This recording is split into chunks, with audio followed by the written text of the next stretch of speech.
السلام علیکم ورحمۃ اللہ وبرکاتہ، نحمده ونصلی علی رسولہ الکریم، اما بعد فاعوذ باللہ من الشیطان الرجیم، بسم اللہ الرحمن الرحیم، رب اشرح لی صدری ویسر لی امری واحلل عقدۃ من لسانی یفقہوا قولی، الحمد للہ الذی اعطى كل شیء خلقہ ثم هدى واعان عبادہ السائرین الیہ علی التقى وأودع القلوب ما شاء منها من الحکمت والنور والنقا۔ ہر قسم کی حمد اللہ کے لیے ہے جس نے ہر چیز کو پیدا کیا، پھر اس کو ہدایت بخشی، اور اس نے تقوی کے حاصل کرنے پر اپنے بندوں کی مدد کی، ان بندوں کی جو اللہ کی طرف سے گامزن ہیں، اور ان میں سے جن دلوں کو چاہا اللہ نے ان میں حکمت، نور اور خلوص ڈال دیا۔ اس پر اللہ کی تعریف۔ 24واں پارہ۔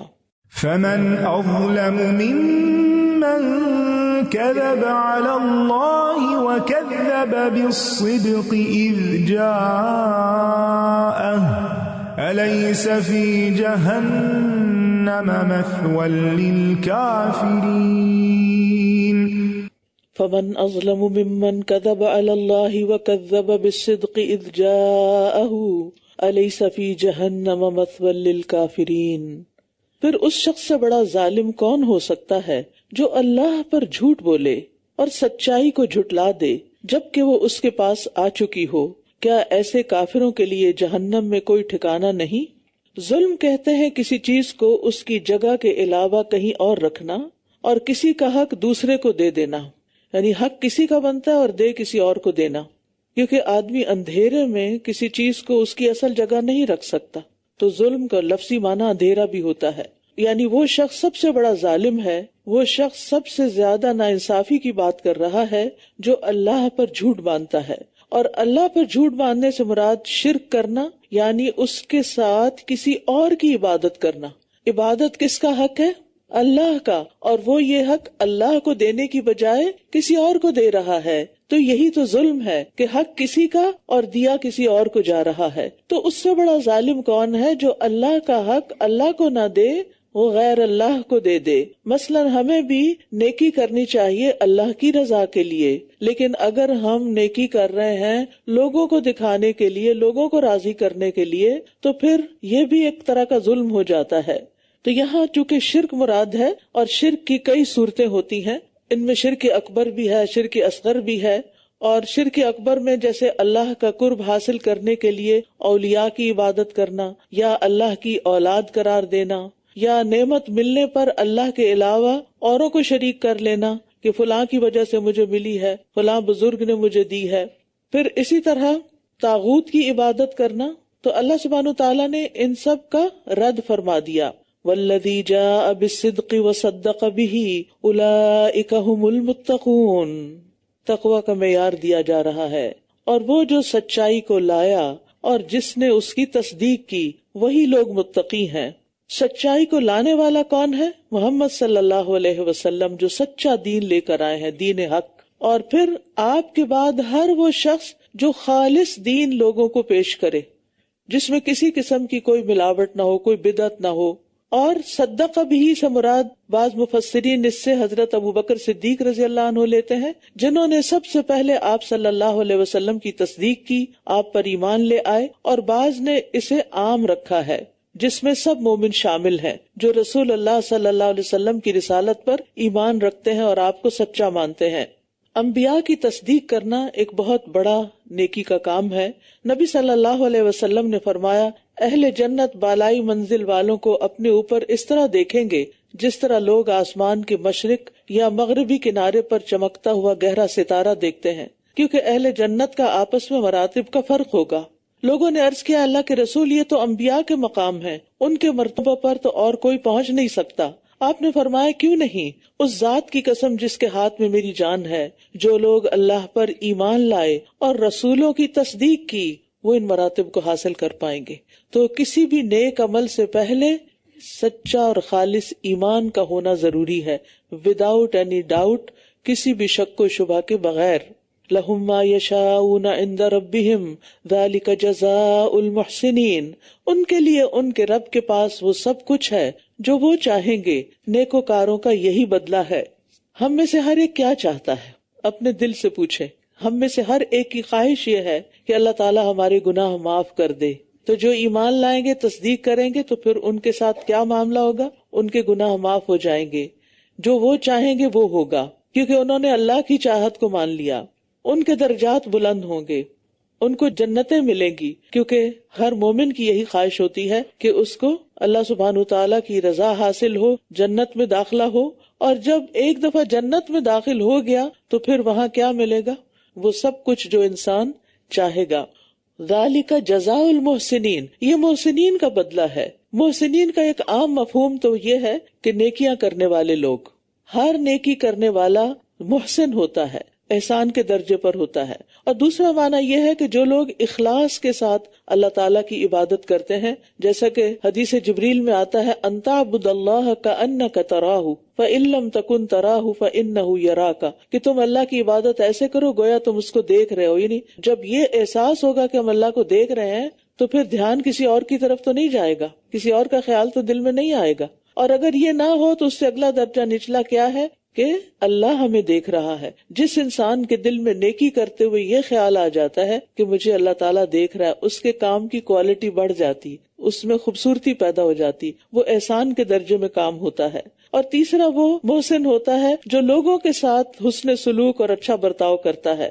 اور چوتھا، ہر نیک عمل کو اچھے طریقے سے خشوع و خضوع کے ساتھ اور سنت کے مطابق کرنا، اور کثرت سے زیادہ اس کی خوبصورتی یا حسن کا خیال رکھنا. ایسا کرنے والا محسن کہلاتا ہے. لِيُكَفِّرَ اللَّهُ عَنْهُمْ أَسْوَأَ الَّذِي عَمِلُوا، تاکہ اللہ ان کے برے اعمال کو ان سے دور کر دے اور انہیں ان کے اچھے اعمال کے بدلے میں بہترین اجر عطا کرے جو وہ کیا کرتے تھے. أَلَيْسَ اللَّهُ بِكَافٍ عَبْدَهُ، کیا اللہ اپنے بندے کے لیے کافی نہیں؟ وَيُخَوِّفُونَكَ بِالَّذِينَ مِن دُونِهِ وَمَن يُضْلِلِ اللَّهُ فَمَا لَهُ مِنْ هَادٍ، اور یہ آپ کو ان معبودوں سے ڈراتے ہیں جو اس کے سوا ہیں، یعنی اللہ کے سوا، اور جسے اللہ بھٹکا دے اسے کوئی ہدایت دینے والا نہیں. تو اللہ اپنے بندوں کو، مومن بندوں کو دنیا اور آخرت میں کافی ہے. یہ ذکر کرنے کے بعد کہ وہ مومنوں کو جنت میں جو چاہیں گے وہ عطا کر دے گا اور ان کے بدترین اعمال ان سے دور کر دے گا، ساتھ ہی یہ بھی بیان کر دیا کہ اللہ تعالیٰ ان کے دنیا کے کاموں میں بھی ان کے لیے کافی ہو جائے گا، ان کے دشمنوں کی طرف سے بھی ان کو کافی ہو جائے گا. اور اس کو بہت زبردست انداز میں بیان کیا گیا. الیس اللہ بکاف عبدہ، ایک تو یہ نا اللہ ہر چیز میں کافی ہے، لیکن یہاں کہا گیا الیس اللہ بکاف عبدہ، کیا اللہ اپنے بندے کے لیے کافی نہیں؟ اگر وہ کافی ہے تو پھر کسی اور کی طرف توجہ کرنے کی کیا ضرورت ہے؟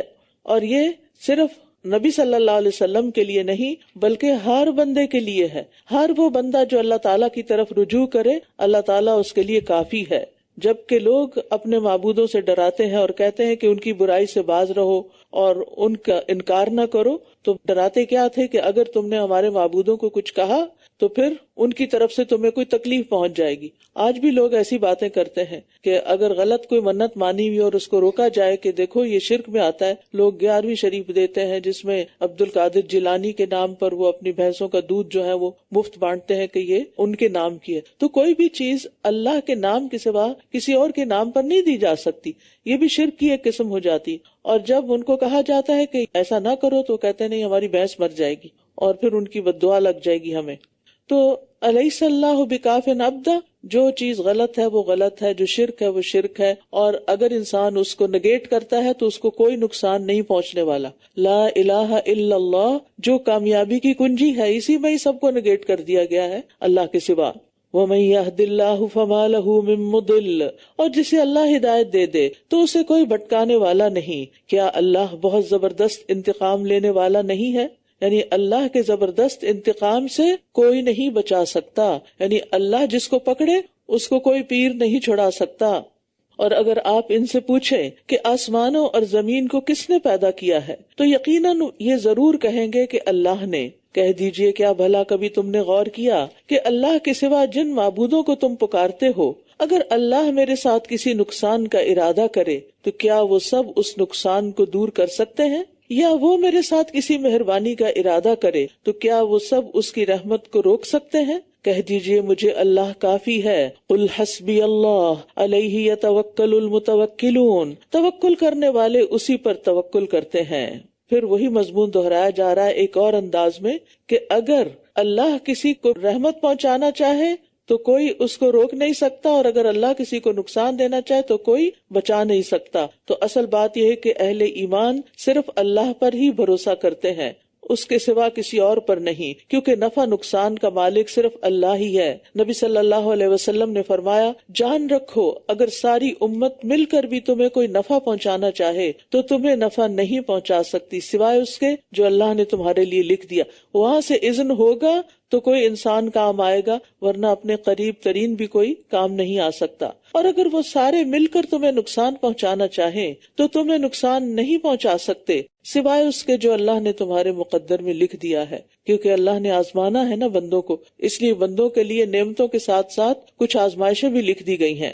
کہہ دیجئے اے میری قوم، تم اپنی جگہ پر عمل کرتے رہو، بے شک میں بھی عمل کر رہا ہوں، پس عنقریب تم جان لو گے کہ کون ہے جس کے پاس ایسا عذاب آئے گا جو اسے رسوا کر دے گا، اور کس پر دائمی عذاب اترے گا. یعنی اس سے واضح ہو جائے گا پھر کہ حق پر کون ہے اور باطل پر کون، جیسے پچھلی قوموں کے ساتھ ہو چکا کہ جو اہل حق تھے وہ بچا لیے گئے اور باقی قومیں، قوم نوح، قوم عاد، سمود، وہ برباد کر دی گئیں. اور یہاں عذاب سے مراد دنیا کا عذاب ہے، جیسے جنگ بدر میں ہوا، کافروں کے 70 آدمی قتل اور 70 قید ہوئے، اور فتح مکہ کے بعد پھر مسلمانوں کا ایک غلبہ ہو گیا، جس کے بعد کفار کے لیے، نبی صلی اللہ علیہ وسلم کے دشمنوں کے لیے پھر سوائے رسوائی کے کچھ نہ بچا.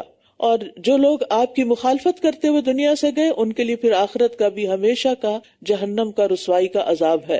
تو ہمیں دنیا میں رسوائی سے اور آخرت میں عذاب سے پناہ مانگنی چاہیے. اللہم احسن عاقبتنا فی الامور کلہا واجرنا من خزی الدنیا وعذاب الآخرہ. انا انزلنا علیک الکتاب للناس بالحق، بے شک ہم نے آپ پر یہ کتاب لوگوں کے لیے حق کے ساتھ نازل کی ہے. پھر جو ہدایت پا جائے تو اس کے اپنے ہی فائدے کے لیے ہے، اور جو کوئی بھٹک جائے تو بے شک اس کے بھٹکنے کا وبال اسی پر ہوگا، اور آپ ان پر ذمہ دار نہیں ہیں. کفار کا کفر پر اصرار نبی صلی اللہ علیہ وسلم کے لیے بڑا تکلیف دہ تھا، اور آپ چاہتے تھے کہ یہ لوگ کسی طرح مسلمان ہو جائیں، لیکن وہ اپنی پوری ہٹ دھرمی پر جمے ہوئے تھے. تو اس میں آپ صلی اللہ علیہ وسلم کو تسلی دی جا رہی ہے کہ آپ کا کام صرف اس کتاب کو بیان کر دینا ہے جو ہم نے آپ پہ نازل کی ہے. آپ کے ذمہ یہ نہیں کہ آپ انہیں زبردستی پکڑ کر ہدایت دیں. اگر وہ ہدایت پا لیں گے تو ان کا اپنا فائدہ، نہیں پائیں گے تو اپنا ہی نقصان کریں گے. اور پھر فرمایا وما انت علیہم بوکیل، آپ ان پر وکیل یعنی مکلف نہیں، ذمہ دار نہیں، آپ ان کی ہدایت کے ذمہ دار نہیں. بات یہی ہے کہ انسان جو کچھ کرتا ہے اپنے ہی بھلے کے لیے کرتا ہے. فمن ابصر فلنفسہ من عمل صالحا فلنفسہ ومن شکر فانما یشکر لنفسہ ومن تزکا فانما یتزکا لنفسہ. تو انسان جو بھی نیکی کرتا ہے وہ اپنے لیے کرتا ہے، اور جو غلط کام کرتا ہے اس کا وبال بھی خود پر پڑتا ہے. گناہوں میں بھی اپنے آپ کو ہی ڈبوتا ہے. وَمَن يَكْسِبْ إِثْمًا فَإِنَّمَا يَكْسِبُهُ عَلَى نَفْسِهِ وَمَن يَبْخَلْ فَإِنَّمَا يَبْخَلُ عَن نَفْسِهِ فَمَن نَكَثَ فَإِنَّمَا يَنكُثُ عَلَى نَفْسِهِ. تو یہ بات ہم سب کو اچھی طرح ذہن نشین ہونی چاہیے کہ اگر ہم کوئی اچھا کام کریں گے، نیکی کا کام کریں گے تو وہ ہم ہی کو فائدہ دے گا، اور اگر غلط کیا تو اس کا خمیازہ بھی خود ہی کو بھگتنا ہوگا. پھر انسان خود ڈیسائیڈ کر لے کہ اس کو کس طرف جانا ہے.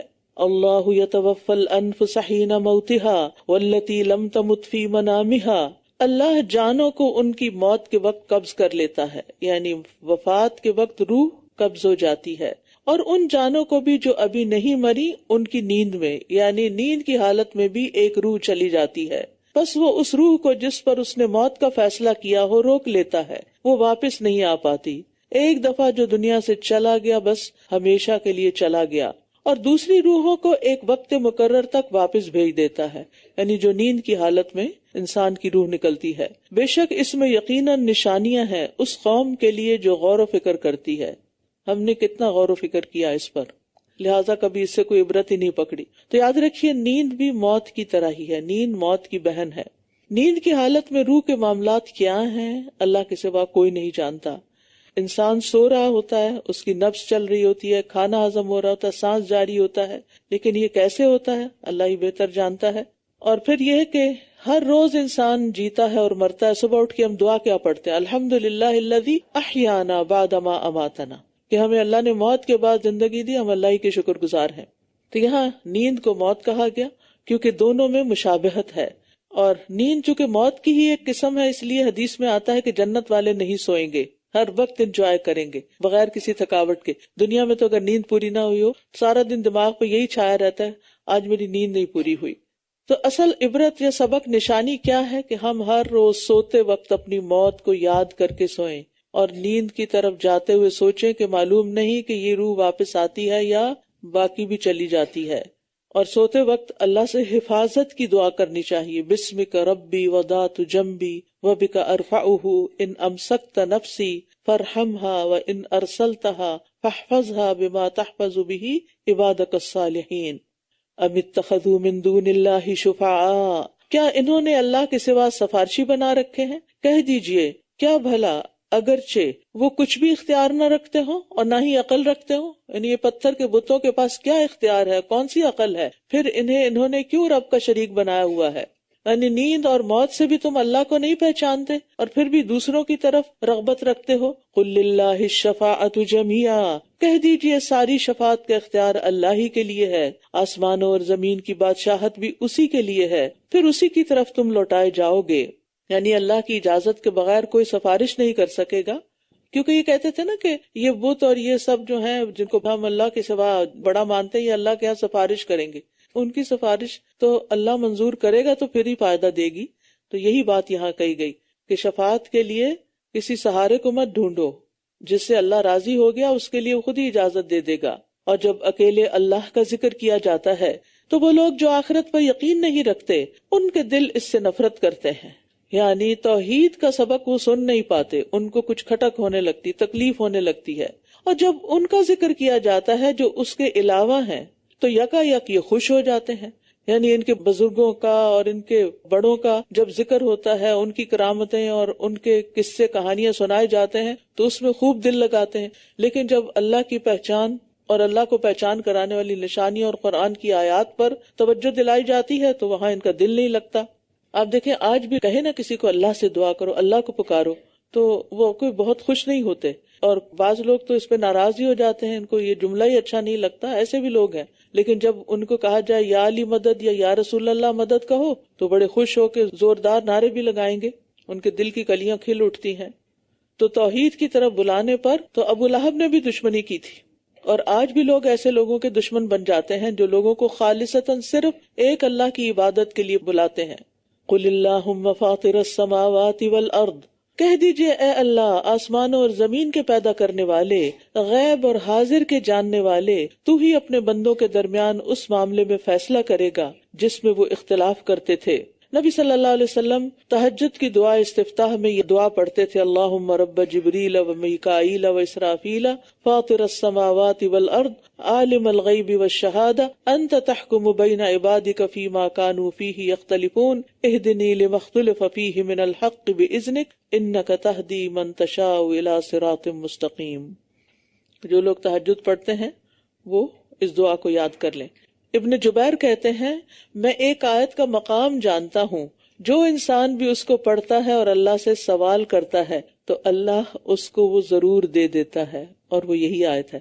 یعنی اس آیت کو پڑھ کر دعا کی جائے تو دعا قبول ہوتی ہے، یعنی یہ مقبول دعا ہے. اور بے شک اگر ان لوگوں کے لیے جنہوں نے ظلم کیا وہ سب کچھ ہو جو زمین میں ہے اور اس کے ساتھ اسی کی مانند اتنا ہی اور بھی، تو وہ قیامت کے دن برے عذاب سے بچنے کے لیے اسے ضرور فدیے میں دے دیں، اور اللہ کی طرف سے ان کے لیے وہ کچھ ظاہر ہو جائے گا جس کا یہ گمان بھی نہ رکھتے ہوں گے. تو بات یہ ہے کہ قیامت کے دن کوئی معاوضہ قبول نہیں ہوگا. جو کچھ زمین میں ہے، سارا مال و دولت، سونا چاندی اور سب کچھ، بذات خود زمین بھی، وہ مثلہ معہ، اتنا ہی اور بھی لے آئیں اور فدیہ دینا چاہیں کہ اس کے بدلے میں ہماری جان چھوڑ دی جائے، تو یہ سارا معاوضہ قبول نہیں کیا جائے گا. فَلَن يُقْبَلَ مِنْهُ وَهُوَ فِي الْآخِرَةِ مِنَ الْخَاسِرِينَ. سورۃ آل عمران میں بھی یہ مضمون گزرا ہے. اور پھر یہ ہے کہ اس وقت وَبَدَا لَهُم مِّنَ اللَّهِ مَا لَمْ يَكُونُوا يَحْتَسِبُونَ، اللہ کی طرف سے وہ چیزیں سامنے آئیں گی کہ جس کا انہیں کبھی گمان بھی نہ تھا. یعنی جو لوگ غلط کام کر کے شرکیہ کام کر کے ان کو نیکیاں سمجھتے تھے تو ان پر واضح ہوگا کہ وہ تو کہیں ہے ہی نہیں، وہ تو نیکیاں تھیں ہی نہیں. اس لیے ہمیشہ محتاط رہنا چاہیے بدعات سے، کہ کہیں ایسا نہ ہو کہ ہم کسی ایسے کام کو عبادت یا نیکی سمجھ کے کریں جس کی کوئی اصل ہی نہیں، جو سنت سے ثابت ہی نہیں، اور پھر جب اللہ کے حضور حاضر ہو تو اس کا کوئی اجر و ثواب ہی نہ ہو، وہ اعمال نامے میں کہیں نظر ہی نہ آئے. کتنی وحشت ہوگی اس وقت. آپ اگر کوئی چیز اپنی کہیں رکھیں کہ بوقت ضرورت مجھے کام آئے گی، کچھ پیسے ہی رکھ دیں، اور جس وقت آپ کو شدید ضرورت ہو وہ نکلے ہی نہ. مثلا آپ شاپنگ پہ گئے ہیں، ساری گروسری اکٹھی کر لی، کاؤنٹر پہ آئے اور بڑے اطمینان سے آپ نے والٹ کھولا کہ میں اپنا کارڈ نکالتی ہوں، وہ کارڈ ہے ہی کوئی نہیں وہاں. کیا گزرے گی آپ پر کہ میری ساری محنت ضائع گئی، کیونکہ چیزوں کو سلیکٹ کرنے میں بھی ایک ٹائم لگتا ہے. تو اس وقت صرف یہ نہیں کہ یہ محنت، بلکہ یہ بھی کہ وہ کارڈ کہاں گیا، وہ کوئی مس یوز نہ کر لے. یعنی کیسی عجیب کیفیت ہوتی ہے جب انسان اپنی محنت کا کوئی پھل نہیں دیکھتا، کوئی نتیجہ نہیں دیکھتا. اس لیے انسان کو صرف نیکی کرتے نہیں جانا چاہیے جو اس کے خیال میں نیکی ہے، بلکہ اس کی دلیل بھی معلوم ہونی چاہیے. اور اس دلیل کو معلوم کرنے کے لیے علم حاصل کرنا بڑا ضروری ہے، کیونکہ علم انسان کو صحیح اور غلط کا فرق بتاتا ہے. لیکن اسی میں ہم سب سے زیادہ کوتاہی کرتے ہیں. ہم دنیا کے سارے کاموں کے لیے وقت نکالتے ہیں، لیکن علم حاصل کرنے کے لیے اور باقاعدہ سیکھتے رہنے کے لیے ہمارے پاس وقت نہیں ہوتا. پھر اسی طرح یہاں ریاکاری کرنے والوں کے لیے بھی تنبیہ ہے، کیونکہ سفیان ثوری کہتے ہیں کہ ریاکاری کرنے والوں کے لیے تباہی ہے، ریاکاری کرنے والوں کے لیے تباہی ہے. اور یہ آیت ان کے بارے میں ہے. سلف صالحین اس آیت کی وجہ سے ڈرا کرتے تھے. اکرمہ بن عمار کہتے ہیں کہ محمد بن منقدر اپنی موت کے وقت زیادہ گھبرائے. ان سے کہا گیا یہ خوف اور گھبراہٹ کس لیے ہے؟ انہوں نے کہا اللہ کی کتاب میں ایک آیت ہے جس سے میں ڈرتا ہوں، وَبَدَا لَهُم مِّنَ اللَّهِ مَا لَمْ يَكُونُوا يَحْتَسِبُونَ. میں ڈرتا ہوں کہ میرے سامنے وہ کچھ نہ آ جائے جس کا مجھے گمان بھی نہ ہو. ہم اپنے بارے میں خوش فہمیوں کا شکار رہتے ہیں کہ ہم بڑے نیک کام کر رہے ہیں، بڑے تیر مار رہے ہیں، لیکن جب موت کا فرشتہ آئے گا تو ساری حقیقت کھل جائے گی. جب قبر میں دفنایا جائے گا تو ساری باتیں دھری رہ جائیں گی. وہاں تو صرف خالص نیت سے کیے ہوئے اصل اعمال، پیور چیزیں ہی کام آئیں گی.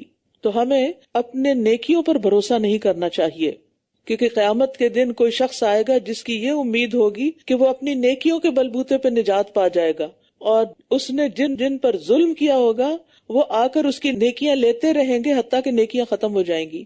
ایک مظلوم آ جائے گا، اب اس کی حسنات تو ختم ہو جائیں گی تو اس مظلوم کی برائیاں اس کے کھاتے میں ڈال دی جائیں گی. یہ شخص جو سمجھتا تھا کہ میں بڑا ہی نیک ہوں، لیکن اس کے ساتھ اس نے بڑے لوگوں پہ ظلم بھی ڈھائے، لوگوں کا حق مارا، لوگوں کو مس گائیڈ کیا، تو اب وہ آ جائیں گے اس کو پکڑنے کے لیے.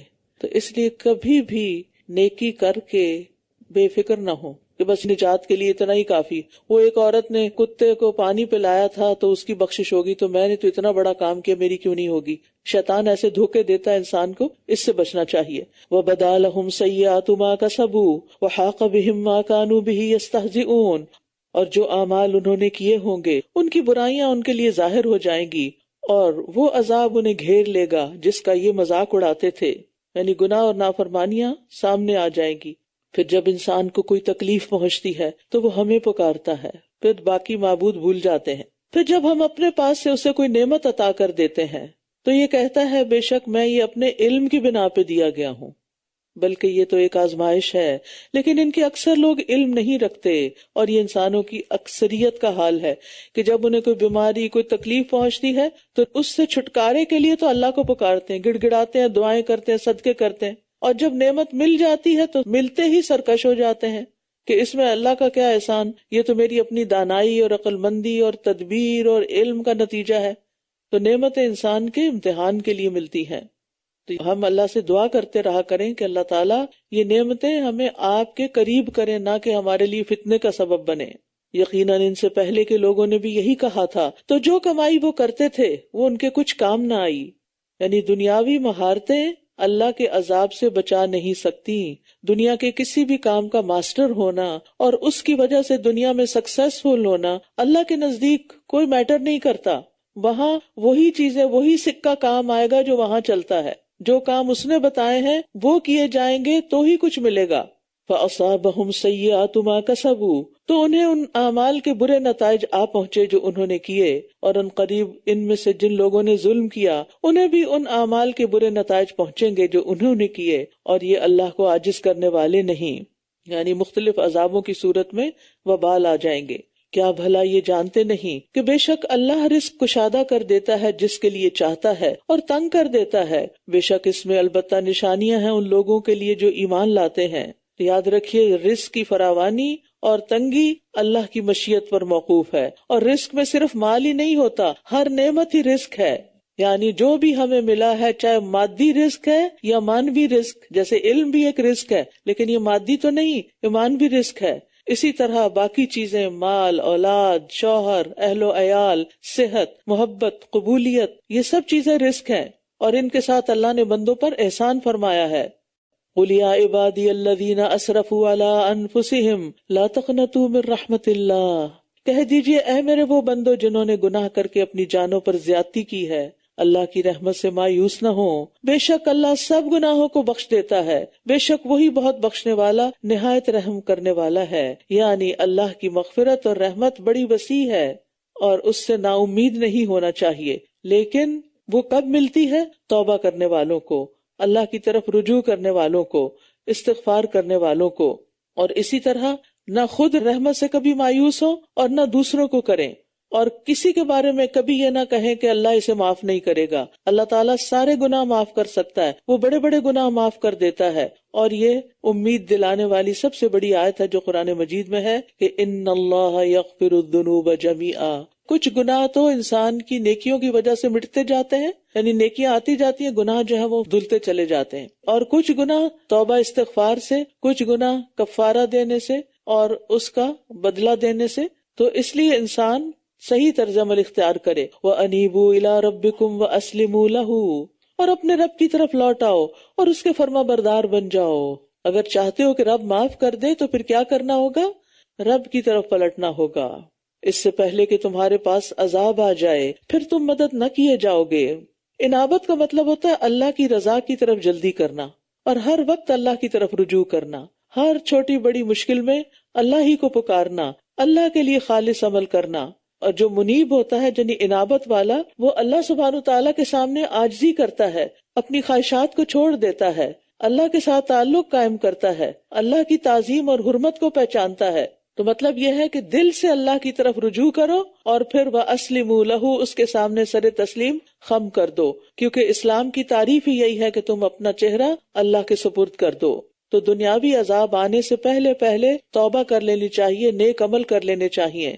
وَاتَّبِعُوا أَحْسَنَ مَا أُنزِلَ إِلَيْكُم مِّن رَّبِّكُمْ، اور تمہارے رب کی طرف سے جو تمہاری طرف نازل کیا گیا ہے تم اس کی بہترین طریقے سے پیروی کرو، اس سے پہلے کہ عذاب تمہارے پاس اچانک آ جائے اور تم اس کا شعور بھی نہ رکھتے ہو۔ یعنی انتظار نہ کرو کہ حج کروں گا تو توبہ کروں گا، اور ریٹائرمنٹ کی عمر میں پہنچوں گا تو پھر توبہ کر لوں گا، نہیں، کوئی پتہ نہیں کہ کس وقت پکڑ ہو جائے، اس لیے ساتھ کے ساتھ توبہ کرو، اور پھر وحی میں سے جو نازل کیا گیا ہے اس کے بہترین طریقے سے پیروی کرو۔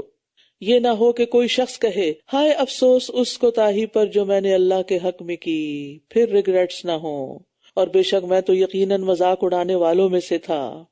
اللہ کے حق میں یعنی اللہ کے ذکر میں، قرآن اور اس پر عمل کرنے میں کوتاہی کی، دوسری چیزوں کو اس پر ترجیح دی اور چیزوں میں لگ گیا، تو قیامت کے دن انسان کو بہت حسرت ہوگی کسی ایسی مجلس پر جہاں وہ گیا بیٹھا اور اس میں اللہ کا ذکر ہی نہیں کیا اور ویسے ہی اٹھ کھڑا ہوا۔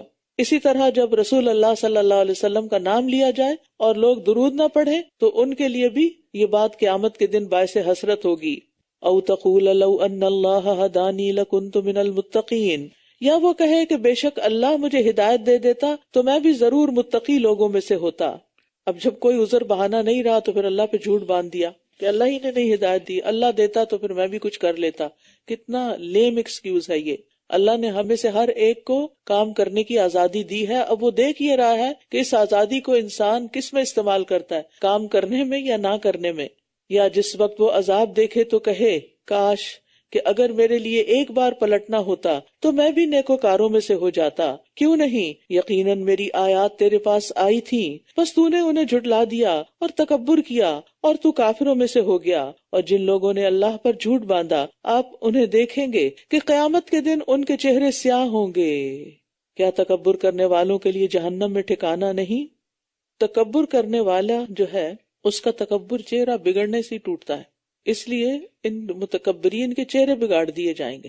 کیونکہ آپ دیکھیں کہ انسان اپنے آپ کو ثابت کرنے کے لیے سب سے زیادہ کس چیز پہ توجہ دیتا ہے؟ اپنے چہرے پر، اور اسی کو سجاتا ہے، بناتا ہے، اور اس کے لیے کیا کچھ نہیں لوگ کرتے۔ چاہے آرٹیفیشل طریقے سے ہی دوسروں سے خوبصورت نظر آئے تو اس کے اندر ایک اکڑ سی پیدا ہو جاتی ہے۔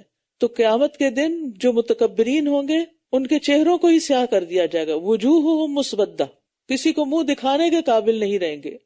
تو تکبر سے پناہ بھی مانگنی چاہیے اور دعا بھی کرنی چاہیے کہ اللہ سبحانہ وتعالیٰ اس ذلت سے محفوظ رکھے۔ اور جن لوگوں نے تقوی اختیار کیا اللہ انہیں ان کی کامیابی کے ساتھ نجات دے دے گا، انہیں کوئی تکلیف نہ پہنچے گی اور نہ ہی وہ غمگین ہوں گے۔ اللہ خالق کل شیء وہو علی کل شیء وکیل، اللہ ہر چیز کا خالق ہے اور وہ ہر چیز پر نگران ہے، یعنی اس نے دنیا کو پیدا کر کے چھوڑ نہیں دیا بلکہ وہی ہر چیز کی خبرگیری اور نگہبانی کر رہا ہے۔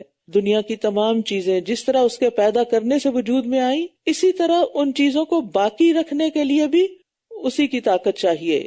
اسی کی پرورش سے سب کچھ پھل پھول رہا ہے اور اسی کی حفاظت اور نگرانی میں سب کچھ کام کر رہا ہے۔ وَهُوَ عَلَى كُلِّ شَيْءٍ وَكِيلٌ، کل شیء، ہر چیز، کچھ بھی ایکسیپشن نہیں۔ آسمانوں اور زمین کی کنجیاں اسی کے پاس ہیں، اور وہ لوگ جنہوں نے اللہ کی آیات کے ساتھ کفر کیا وہی لوگ نقصان اٹھانے والے ہیں۔ کہہ دیجئے اے جاہلو، کیا پھر تم مجھے حکم دیتے ہو کہ میں غیر اللہ کی عبادت کروں؟ یعنی وہ جو ہر چیز پر وکیل ہے، نگران ہے، نگہبان ہے، اسے چھوڑ دوں اور کسی اور کی طرف متوجہ ہو جاؤں؟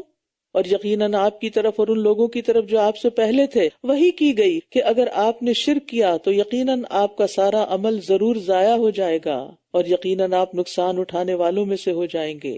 اب خطاب بظاہر نبی صلی اللہ علیہ وسلم کو ہے، لیکن سمجھانا امت کو مقصود ہے کہ اگر شرک کیا اور موت شرک پہ آئی اور توبہ نہ کی تو پھر کیا ہوگا؟ تمام اعمال ضائع ہو جائیں گے۔ یاد رکھیے شرک کرنے والا کتنا ہی بڑا کیوں نہ ہو، کتنا ہی بظاہر پارسا کیوں نہ ہو، لیکن اگر اس کے اندر شرک کی کوئی خو ہے تو وہ پارسائی آخرت میں کام نہیں آئے گی۔ ہو سکتا ہے دنیا میں وہ اپنے حال حلیے سے دوسروں کو بڑا متاثر کر لے۔ بل اللہ فاعبد وکم من الشاکرین، بلکہ آپ اللہ ہی کی عبادت کریں اور شکر گزاروں میں سے ہو جائیں۔ اور انہوں نے اللہ کی قدر نہیں کی جیسا کہ اس کی قدر کرنے کا حق تھا، اور ساری زمین قیامت کے دن اس کی مٹھی میں ہوگی اور آسمان اس کے دائیں ہاتھ میں لپٹے ہوئے ہوں گے۔ وہ پاک اور بہت بلندر ہے اس سے جو یہ شرک کرتے ہیں۔ اللہ تعالیٰ کا یہ شکوہ ہے ان مشرکین سے کہ انہوں نے اللہ کی عظمت اور کبریائی کا اندازہ ہی نہیں لگایا کہ وہ کتنی بلند ہستی ہے، اور اس کے سامنے یہ کن پتھر کی مورتیوں کو رکھے میں اس کے برابر قرار دے کر۔ اگر وہ اللہ کی بڑائی جانتے تو کسی اور طرف متوجہ بھی نہ ہوتے۔ وَنُفِخَ فِي الصُّورِ، اور سور میں پھونک دیا جائے گا تو آسمانوں اور زمین میں جو کوئی ہیں سب بے ہوش ہو جائیں گے۔ استغفر اللہ۔ مگر جسے اللہ چاہے گا وہ بچ جائے گا۔ پھر اس میں دوسری مرتبہ پھونکا جائے گا تو یکا یک وہ کھڑے ہو کر دیکھنے لگیں گے، اور زمین اپنے رب کے نور سے چمک اٹھے گی اور کتاب اعمال رکھ دی جائے گی، اور انبیاء اور سب گواہوں کو لایا جائے گا، اور ان کے درمیان حق کے ساتھ فیصلہ کر دیا جائے گا، اور وہ ظلم نہ کیے جائیں گے۔ انبیاء کو کیوں لایا جائے گا؟ ان سے پوچھنے کے لیے کہ تم نے اپنی امت کو پیغام پہنچایا تھا یا نہیں، اور پھر یہ بھی کہ تمہاری امت نے کیا جواب دیا تھا۔ اور امت محمد صلی اللہ علیہ وسلم تمام انبیاء کے حق ہونے پر گواہ بنے گی، اور پھر کسی پر کوئی ظلم و زیادتی نہیں ہوگی۔ وَوُفِّيَتْ كُلُّ نَفْسٍ مَا عَمِلَتْ وَهُوَ أَعْلَمُ بِمَا يَفْعَلُونَ، اور ہر شخص کو اس کے کیے عمل کا پورا پورا بدلہ دیا جائے گا، اور وہ زیادہ جانتا ہے جو کچھ یہ کر رہے ہیں۔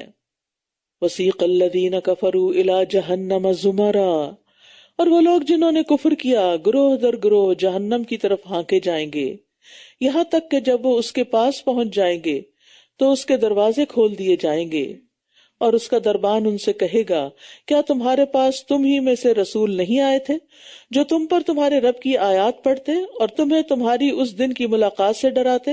وہ کہیں گے کیوں نہیں، لیکن کافروں پر عذاب کی بات سچ ثابت ہو گئی۔ سیقہ کا لفظ جو ہے نا، وسیق الذین، یہ ساقہ یسوق سے ہے، کسی کو اپنے آگے رکھ کر پیچھے سے ہانکنا، تو اس میں ذلت کا بھی اظہار ہوتا ہے جس کو ہانکا جا رہا تھا اس کے لیے. اور دوسرا کیا ہوتا ہے، آگے رہ کے کسی کو پیچھے چلانا. اور زمرہ ہوتا ہے وہ گروہ جس کے پیچھے ایک اور گروہ ہو، یعنی اس جماعت کو کہا جاتا ہے جس کے پیچھے اور جماعت آ رہی ہو، وہ زمر ہوتی ورنہ جماعت ہوتی ہے. تو کفار کا جب فیصلہ ہو جائے گا تو انہیں زبردستی جہنم کی طرف دھکیلا جائے گا، اور جہنمیوں کی تقسیم مختلف درجہ بندی کے لحاظ سے ہوگی، اور پھر ان کو مخصوص گیٹس کے ذریعے، جہنم کے دروازوں کے ذریعے جہنم میں داخل کیا جائے گا، اور جو ان کے لیے درجہ مقرر ہوگا وہاں جا کر انہیں چھوڑا جائے گا. جیسے منافقین سب سے نچلے درجے میں پھینکے جائیں گے. قیل ادخلوا ابواب جہنم خالدین فیہا، ان سے کہا جائے گا آپ جہنم کے دروازوں میں داخل ہو جاؤ، تم اس میں ہمیشہ رہنے والے ہو. تو تکبر کرنے والوں کا ٹھکانہ کتنا برا ہے. سب سے برا تکبر کیا ہے؟ حق کا انکار کر دینا. اور وہ لوگ جنہوں نے اپنے رب کا تقوی اختیار کیا گروہ در گروہ جنت کی طرف لے جائے جائیں گے، یہاں تک کہ جب وہ اس کے پاس آ جائیں گے اور اس کے دروازے کھولے جا چکے تھے، وفتحت ابوابها، اور اس کا دربان ان سے کہے گا تم پر سلام ہو، تم اچھے رہے، پس ان میں ہمیشہ کے لیے داخل ہو جاؤ، اب اس دروازے سے باہر کبھی نہیں نکلنا. اور جنت کے دروازے ان کے لیے پہلے سے کھلے ہوئے ہوں گے. ایسا ہوتا ہے نا جب کوئی پیارے مہمان آ رہے ہوں تو انسان بیل بجانے کی ان کو تکلیف نہیں دیتا، پہلے سے ہی دروازہ کھول کے باہر کھڑا ہوتا ہے استقبال کرنے کے لیے. تو فرشتے استقبال کر رہے ہوں گے اور دروازے پہلے سے ہی کھلے ملیں گے، دروازہ کھولنے کی بھی زحمت نہیں ہوگی.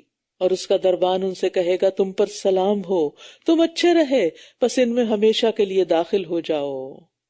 یعنی فرشتوں کی طرف سے اکرام اور عزت افزائی ہوگی. اور کیا کیا کہیں گے وہ؟ تم پہ سلام ہے، ہر تکلیف، خوف، غم سے اب سلامت ہو تم. دوسرا ہے طب تم، یعنی تم پاک رہے شرک وغیرہ سے، اور اب تم ہر گناہ اور برائی سے پاک ہو گئے ہو. جنت میں جانے کے لیے پہلے پلی پہ روک کر سب کو پاک صاف کیا جائے گا. حدیث میں آتا ہے مومن آگ سے بچ کر نکلیں گے تو انہیں جنت اور آگ کے درمیان ایک پل پر روک لیا جائے گا، پھر انہیں ایک دوسرے سے ان کی زیادتیوں کا بدلہ دلا دیا جائے گا جو دنیا میں ایک دوسرے پر ہوئی ہیں. یہ سارے جنتی، لیکن دنیا میں کچھ ناراضگیاں بھی تھیں. پھر جب خوب پاک صاف ہو جائیں گے تو انہیں جنت میں داخلے کی اجازت ملے گی. اور تیسری بات فرشتے کیا کہیں گے؟ چونکہ اب تم پاک ہو چکے ہو لہٰذا آپ جنت میں ہمیشہ رہنے والے بن کے داخل ہو جاؤ. بہت بڑی بشارت. اللہ تعالیٰ ہمیں بھی ان خوش نصیبوں میں شامل کرے جن کو یہ بشارتیں ملیں گی. یہ ہے اچھی گڈ نیوز. اور یہ خوشخبری یہ بھی ہے کہ امت محمدی صلی اللہ علیہ وسلم کے لوگ دوسری امتوں سے پہلے جنت میں جائیں گے. اور جنت کے دروازے بھی بہت وسیع ہیں، اور جنت کے مختلف دروازوں کے نام بھی ہیں، جیسے روزہ داروں کے لیے باب الریان ہے. وقالوا الحمد للہ الذی صدقنا وعدہ، اور وہ جنتی کہیں گے کہ سب تعریف اللہ کے لیے ہے جس نے ہم سے اپنا وعدہ سچ کر دکھایا اور ہمیں اس زمین کا وارث بنا دیا. ہم جنت میں جہاں چاہیں جگہ بنا لیں.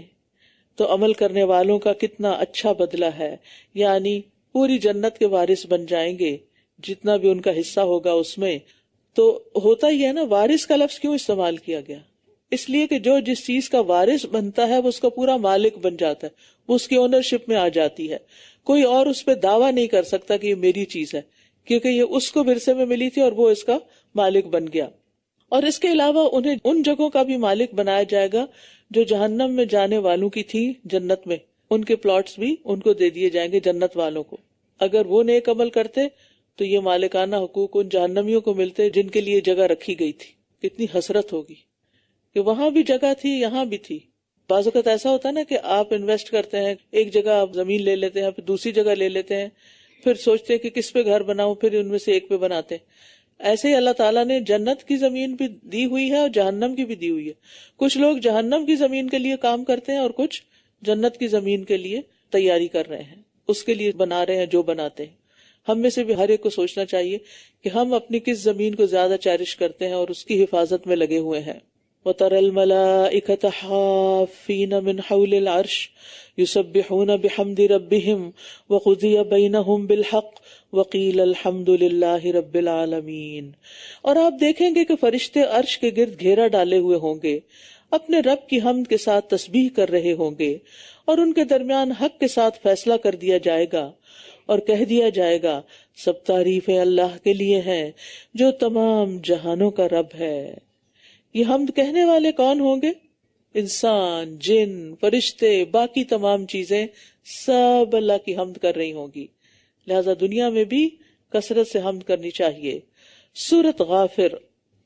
بسم اللہ الرحمن الرحیم۔ حامیم تنزیل الکتاب من اللہ العزیز العلیم غافر الذنب وقابل التوب شدید العقاب ذی الطول لا الہ الا ہو الیہ المصیر۔ سورۃ غافر حوامیم صورتوں کی پہلی صورت ہے، وہ صورتیں جو حامیم سے شروع ہوتی ہیں۔ ابن عباس کہتے ہیں ہر چیز کا ایک مغز ہے اور قرآن کا مغز حوامیم صورتیں ہیں۔ مجاہد کہتے ہیں ابن مسعود سے روایت کرتے ہوئے حامیم صورتیں دیباج القرآن ہیں، قرآن کا ریشمی حصہ ہیں۔ بسم اللہ الرحمن الرحیم۔ حامیم تنزیل الکتاب من اللہ العزیز العلیم۔ اس کتاب کا نازل کرنا اللہ کی طرف سے ہے جو بہت زبردست خوب علم والا ہے، گناہ بخشنے والا اور توبہ قبول کرنے والا، سخت سزا دینے والا، بڑے فضل والا ہے، اس کے سوا کوئی معبود نہیں، اسی کی طرف واپس لوٹنا ہے۔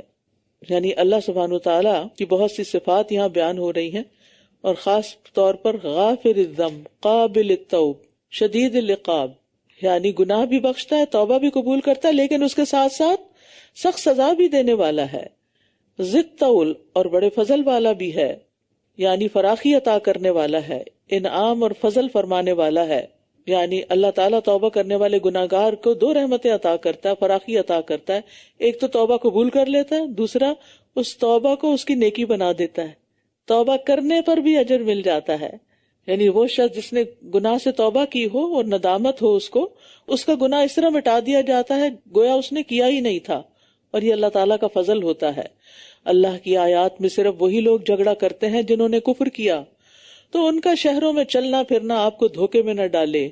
یعنی کفار کے لیے دنیاوی خوشحالی اللہ کی طرف سے مہلت ہے، ایسا نہیں کہ وہ اللہ کے پسندیدہ لوگ ہیں اس لیے ان کو یہ سب کچھ مل رہا ہے۔ ان سے پہلے قوم نوح نے جھٹلایا، اور ان کے بعد بھی کئی گروہوں نے، اور ہر امت نے ارادہ کیا کہ وہ اپنے رسول کو گرفتار کر لیں، اور انہوں نے باطل کے ساتھ جھگڑا کیا تاکہ اس کے ذریعے حق کو مٹا دیں، تو میں نے انہیں پکڑ لیا، پھر میری سزا کیسی سخت تھی۔ والاحزاب، احزاب حزب کی جمع ہوتی ہے، وہ جماعت جو اپنے عقیدے، عمل اور عادت میں ایک جیسی ہو۔ تو یہاں مطلب یہ ہے کہ اللہ کی آیات کو رد کرنے کے لیے جو لوگ بھی جھگڑ رہے ہیں انہیں پہلی قوموں کے انجام کو یاد رکھنا چاہیے، اور ان کی عادتیں بھی انہی جیسی ہیں، اور پچھلی قوموں میں عاد، سمود، اصحاب الایکہ، قوم لوط، آل فرعون، ان سب قوموں کے اندر شرک تھا، آخرت کا انکار تھا، اور یہ نبی کو ایک ہی طرح جھٹلا رہی تھی، اپنے اپنے نبی کی بات نہیں مانتی تھی، اور ہر امت کیا کر رہی تھی؟ اپنے رسول کے ساتھ برا سلوک کر رہی تھی اور اس کو قید کرنے کا ارادہ رکھتی تھی، حق کو غلط ثابت کرنے کی کوشش میں لگی ہوئی تھی۔ اور اسی طرح ان لوگوں پر جنہوں نے کفر کیا، آپ کے رب کی بات ثابت ہو گئی کہ بے شک یہ آگ کے ساتھی ہیں، یعنی جس طرح پہلی قوموں پر تیرے رب کے عذاب آنے کی بات ثابت ہو چکی اور وہ برباد کر دی گئی، اسی طرح اب جو لوگ کفر کر رہے ہیں ان پر بھی تیرے رب کی بات ثابت ہو چکی ہے کہ وہ آگ میں جانے والے ہیں۔ الذین یحملون العرش ومن حولہ، وہ فرشتے جو عرش کو اٹھائے ہوئے ہیں اور جو اس کے ارد گرد ہیں، اپنے رب کی حمد کے ساتھ تسبیح کرتے ہیں، اور وہ اس پر ایمان رکھتے ہیں، اور ایمان والوں کے لیے بخشش کی دعائیں مانگتے ہیں۔ اتنا بڑا درجہ ہے ایمان کا۔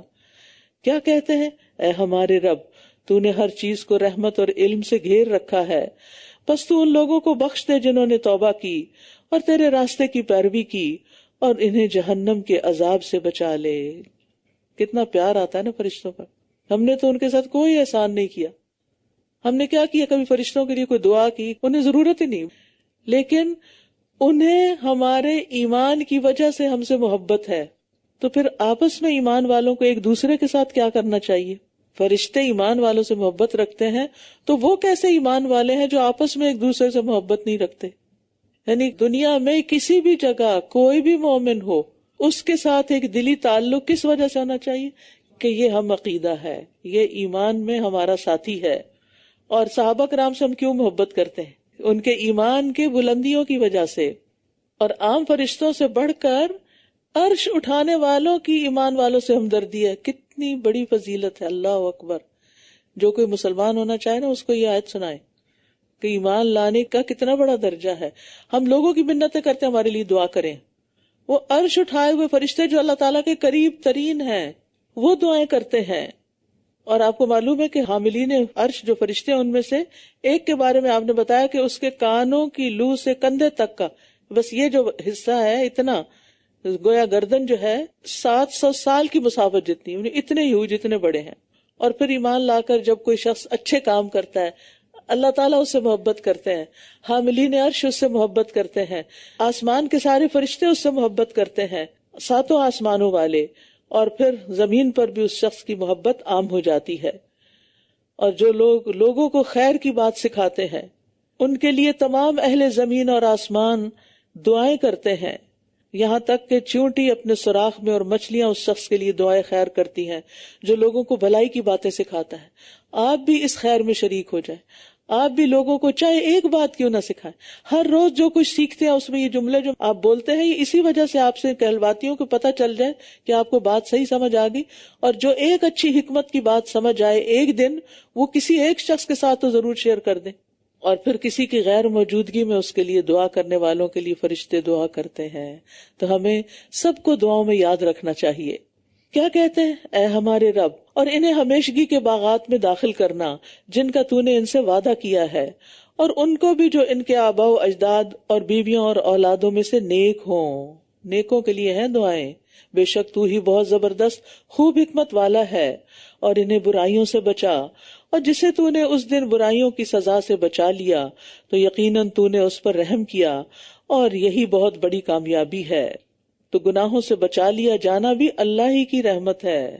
بے شک جن لوگوں نے کفر کیا انہیں پکار کر کہا جائے گا کہ جب تم ایمان کی طرف بلائے جاتے تھے اور تم انکار کر دیتے تھے تو اللہ کی ناراضگی تم پر تمہاری خود پر آج کی ناراضگی سے کہیں زیادہ تھی۔ انسان جب کسی مصیبت میں پڑتا ہے نا تو اسے اپنے آپ پر بھی غصہ آتا ہے کہ میں نے غلط کام کیوں کیا۔ آپ اگر غلط ٹرن لے لیتے ہیں ہائی وے میں اور دور جا نکلتے ہیں تو کس پہ غصہ آتا ہے؟ اپنے آپ پہ آتا ہے نا۔ تو اسی کو فیل کرتے ہوئے امیجن کریں کہ قیامت کے دن جب لوگوں کو اپنے گناہوں پہ غصہ آئے گا تو انہیں بتایا جائے گا کہ جب تم یہ گناہ کرتے تھے نا تو اللہ تعالیٰ کو تم پر اس سے زیادہ غصہ آتا تھا۔ وہ کہیں گے اے ہمارے رب، تو نے ہمیں 2 بار موت دی اور 2 بار زندگی بخشی، تو اب ہم نے اپنے گناہوں کا اعتراف کر لیا، تو کیا اب نکلنے کا کوئی راستہ ہے؟ لیکن وہاں جا کر تو اب سارے راستے بند ہیں۔ یہ اس لیے ہوا کہ جب اکیلے اللہ کو پکارا جاتا تو تم انکار کر دیتے، اور اگر اس کے ساتھ کسی کو شریک کیا جاتا تو تم مان جاتے تھے۔ بس فیصلہ تو اللہ ہی کے اختیار میں ہے جو بہت بلند بہت بڑا ہے، العلی، تمام مخلوقات پر ذات کے لحاظ سے بھی ہر چیز سے بلند ہے اور صفات کے لحاظ سے بھی۔ وَلَهُ الْمَثَلُ الْأَعْلَى فِي السَّمَاوَاتِ وَالْأَرْضِ، اس کی تو شان ہی بلند ہے۔ الکبیر، جو اپنے اسماء اور صفات اور افعال میں عظمت و بزرگی کا مالک ہے، جو ہر آفت اور عیب اور نقص سے پاک ہے۔ عظیم الشان، کائنات کی بڑی سے بڑی چیز اس کے آگے ہچ ہے، چھوٹی ہے، ہر طرح کی بڑائی اور بزرگی کا اسی کو حق ہے۔ وہی ہے جو تمہیں اپنی نشانیاں دکھاتا ہے اور تمہارے لیے آسمان سے رزق اتارتا ہے، اور نصیحت تو وہی حاصل کرتا ہے جو رجوع کرتا ہو، یعنی اللہ کی طرف رجوع کرنا رزق کی کثرت کا سبب بنتا ہے۔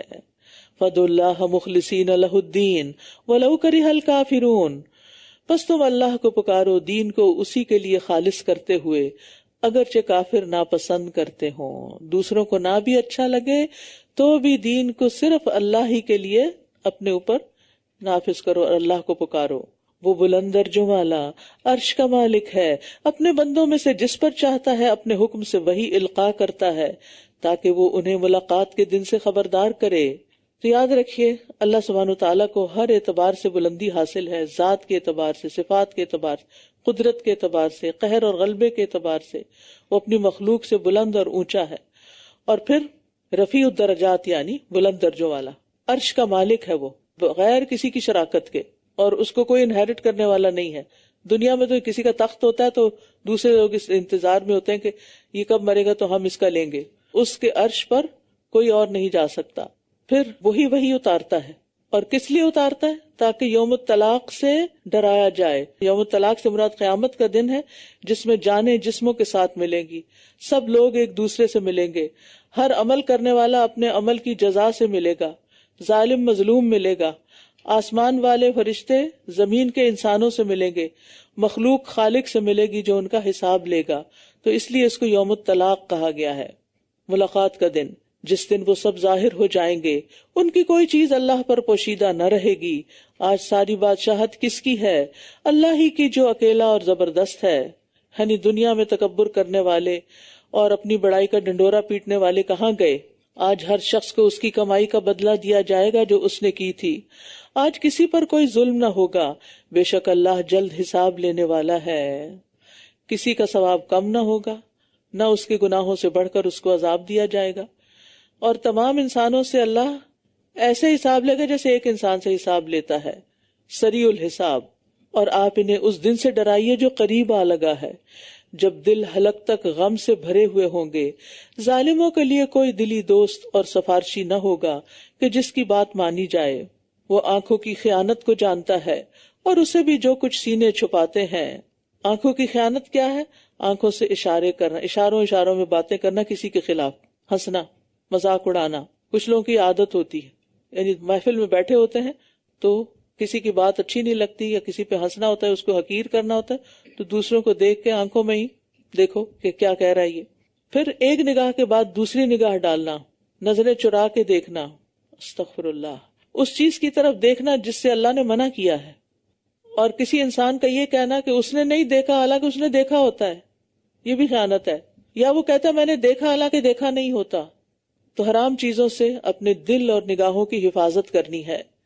اور اللہ حق کے ساتھ فیصلہ کرتا ہے، اور اس کے سوا جنہیں وہ پکارتے ہیں وہ کسی چیز کا فیصلہ نہیں کر سکتے. بے شک اللہ ہی خوب سننے والا، خوب دیکھنے والا ہے. کیا یہ لوگ زمین میں چلے پھرے نہیں کہ دیکھتے ان سے پہلے لوگوں کا انجام کس طرح ہوا؟ وہ قوت میں اور زمین میں آثار کے اعتبار سے ان سے زیادہ سخت تھے. پھر اللہ نے ان کے گناہوں کی وجہ سے انہیں پکڑ لیا اور ان کو اللہ سے بچانے والا کوئی نہ تھا. یہ اس لیے کہ ان کے رسول ان کے پاس واضح دلائل لے کر آتے رہے، مگر انہوں نے ماننے سے انکار کر دیا، بس اللہ نے ان کو پکڑ لیا. بے شک وہ بہت قوت والا، سخت سزا دینے والا ہے.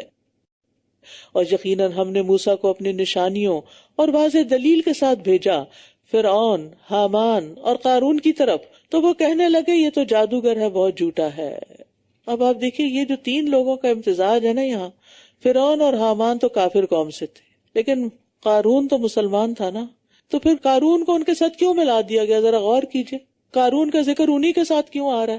کیونکہ انہی کی ہاں میں ہاں ملاتا تھا، انہی کے ساتھ اٹھتا بیٹھتا تھا، ان کی صحبت کی وجہ سے، ان کے کاموں میں شرکت کی وجہ سے، پھر انہی جیسی بولی بھی بولنے لگ گیا. تو انسان جن کے ساتھ اٹھتا بیٹھتا ہے، جن کے ساتھ وہ رہتا ہے، وہ انہی کا عکس ہوتا ہے اور انہی کے ساتھ اٹھایا جائے گا پھر قیامت کے دن. پس جب وہ ہماری طرف سے ان کے پاس حق لے کر آیا تو کہنے لگے جو لوگ اس کے ساتھ ایمان لائے ہیں ان کے بیٹوں کو قتل کر دو اور ان کی عورتوں کو زندہ رہنے دو. اور کافروں کی چال تو رائے گاں گئی، یعنی وہ کیا کرتے رہے؟ سازشیں کرتے رہے لیکن خود ہی ڈوبے. اور فرعون نے کہا مجھے چھوڑو کہ میں موسیٰ کو قتل کر دوں، اور اسے چاہیے کہ اپنے رب کو پکار دیکھے. مجھے تو ڈر ہے وہ تمہارا دین بدل دے گا یا یہ کہ زمین میں فساد برپا کرے گا. اور موسیٰ نے کہا بے شک میں اپنے اور تمہارے رب کی پناہ لیتا ہوں ہر اس تکبر کرنے والے سے جو حساب کے دن پر ایمان نہیں رکھتا. یہ ہوتی ہے اللہ کے بندوں کی روش کہ اللہ کے بندے دشمنوں سے بچنے کے لیے اللہ کی پناہ طلب کرتے ہیں. اور یہ بہت خوبصورت دعا بھی ہے، انی عذت بربی وربکم من کل متکبر لا یؤمن بیوم الحساب. اور آل فرعون میں سے ایک مرد مومن کہنے لگا جو اپنا ایمان چھپائے ہوئے تھا کہ کیا تم ایک شخص کو محض اس لیے قتل کر دو گے کہ وہ کہتا ہے کہ میرا رب اللہ ہے؟ حالانکہ وہ تمہارے رب کی طرف سے تمہارے پاس واضح دلائل لے کر آیا ہے، اور اگر وہ جھوٹا ہے تو اس کے جھوٹ کا وبال اسی پر ہوگا، اور اگر وہ سچا ہے تو جس عذاب کا وہ تم سے وعدہ کرتا ہے اس کا کچھ حصہ تمہیں ضرور آ پہنچے گا۔ بے شک اللہ حد سے گزرنے والے سخت جھوٹے شخص کو ہدایت نہیں دیتا۔ یعنی جب بندہ اپنا معاملہ اللہ کے سپرد کر دیتا ہے تو پھر ایسی جگہ سے مدد آتی ہے جہاں سے انسان گمان بھی نہیں کر سکتا۔ کہاں آل فرعون میں سے ایک شخص اٹھ کے موسیٰ علیہ السلام کا حمایتی بن گیا، اے میری قوم، آج بادشاہت تمہارے لیے ہے کہ تم زمین میں غالب ہو، پھر اگر اللہ کا عذاب ہم پر آ گیا تو ہماری مدد کون کرے گا؟ فرعون نے کہا، میں تو تمہیں وہی راہ دکھا رہا ہوں جو میں خود دیکھتا ہوں، اور میں تمہیں بھلائی کا ہی راستہ دکھا رہا ہوں۔ کتنی خوش فہمی تھی۔ اور یہ نفس کا دھوکہ ہوتا ہے کہ انسان غلط کام کرے اور پھر سمجھے کہ وہ سب ٹھیک کر رہا ہے۔ اور جو شخص ایمان لے آیا تھا کہنے لگا، اے میری قوم، بے شک میں ڈرتا ہوں کہ کہیں تم پر گزشتہ گروہوں کے دن کی مانند عذاب نہ آ جائے۔ یعنی مرد مومن نے فرعون کی مداخلت کی پرواہ کیے بغیر اپنی گفتگو جاری رکھی اور اپنی قوم سے مایوس ہوئے بغیر مسلسل دعوت دیتا رہا۔ مثل دأب قوم نوح وعاد وثمود، قوم نوح اور عاد اور سمود کی حالت کی مانند، اور وہ جو ان کے بعد تھے، اور اللہ بندوں پر ظلم نہیں کرنا چاہتا۔ اور اے میری قوم، بے شک میں تم پر ایک دوسرے کو پکارنے کے دن کے عذاب سے ڈرتا ہوں۔ قیامت کے دن کو یوم الطلاق کے علاوہ یوم التناد بھی کہا گیا ہے، کیونکہ لوگوں کو پکارا بھی جائے گا ان کے اعمال کے اعتبار سے۔ اہل جنت کو اے جنتیوں کہا جائے گا، اہل جہنم کو اے جہنمیوں کہا جائے گا۔ جس دن تم پیٹ پھیر کر بھاگو گے تمہیں اللہ سے بچانے والا کوئی نہ ہوگا، اور جسے اللہ بھٹکا دے تو اسے کوئی راہ دکھانے والا نہیں۔ اور بلا شبہ اس سے پہلے یوسف تمہارے پاس واضح دلائل لے کر آیا تھا تو تم اس کے بارے میں مسلسل شک میں ہی رہے جو وہ تمہارے پاس لایا تھا، یہاں تک کہ جب وہ فوت ہو گیا تو تم نے کہا کہ اس کے بعد اب اللہ ہرگز کوئی رسول نہ بھیجے گا۔ اسی طرح اللہ ہر اس شخص کو بھٹکا دیتا ہے جو حد سے بڑھنے والا، شک کرنے والا ہو۔ اس سے پتہ چلتا ہے کہ مصر کی زمین میں یوسف علیہ السلام بھی واضح دلائل لے کر آئے تھے، اور انہوں نے لوگوں کو ایمان کی دعوت دی تھی۔ وہ لوگ جو اللہ کی آیات میں جھگڑتے ہیں بغیر کسی دلیل کے، جو ان کے پاس آئی ہو، اللہ کے نزدیک اور ایمان لانے والوں کے نزدیک بڑی ناراضگی کی بات ہے۔ اللہ اسی طرح ہر متکبر اور سرکش کے دل پر مہر لگا دیتا ہے۔ اور فرعون نے کہا، اے حامان، میرے لیے ایک بلند عمارت بناؤ تاکہ میں راستوں تک پہنچوں، آسمانوں کے راستوں تک، پھر میں موسیٰ کے معبود کو جھانک کر دیکھوں، اور بے شک میں تو اسے جھوٹا سمجھتا ہوں۔ اور اس طرح فرعون کے لیے اس کا برا عمل خوبصورت بنا دیا گیا اور وہ سیدھے راستے سے روک دیا گیا، اور فرعون کی چال تو بس ہلاکت ہی میں تھی۔ تباہی کی ابتدا یہ ہوتی ہے کہ انسان اپنے برے اعمال کو اچھا سمجھنے لگے۔ جب برائی اچھی لگنے لگتی ہے اپنی، تو پھر انسان اس میں آگے بڑھتا جاتا ہے۔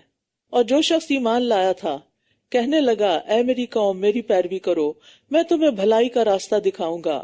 اے میری قوم، بے شک یہ دنیا کی زندگی تو بس تھوڑا سا فائدہ ہے، اور بے شک آخرت ہی قیام کی جگہ ہے، یعنی دنیا کی زندگی بس چند روزہ ہے۔ جس نے کوئی برا عمل کیا تو وہ اسی کی مانند بدلہ دیا جائے گا، اور جس نے کوئی نیک عمل کیا، خواہ وہ مرد ہو یا عورت، جبکہ وہ مومن ہو، تو یہی لوگ جنت میں داخل ہوں گے جس میں وہ بے حساب رزق دیے جائیں گے۔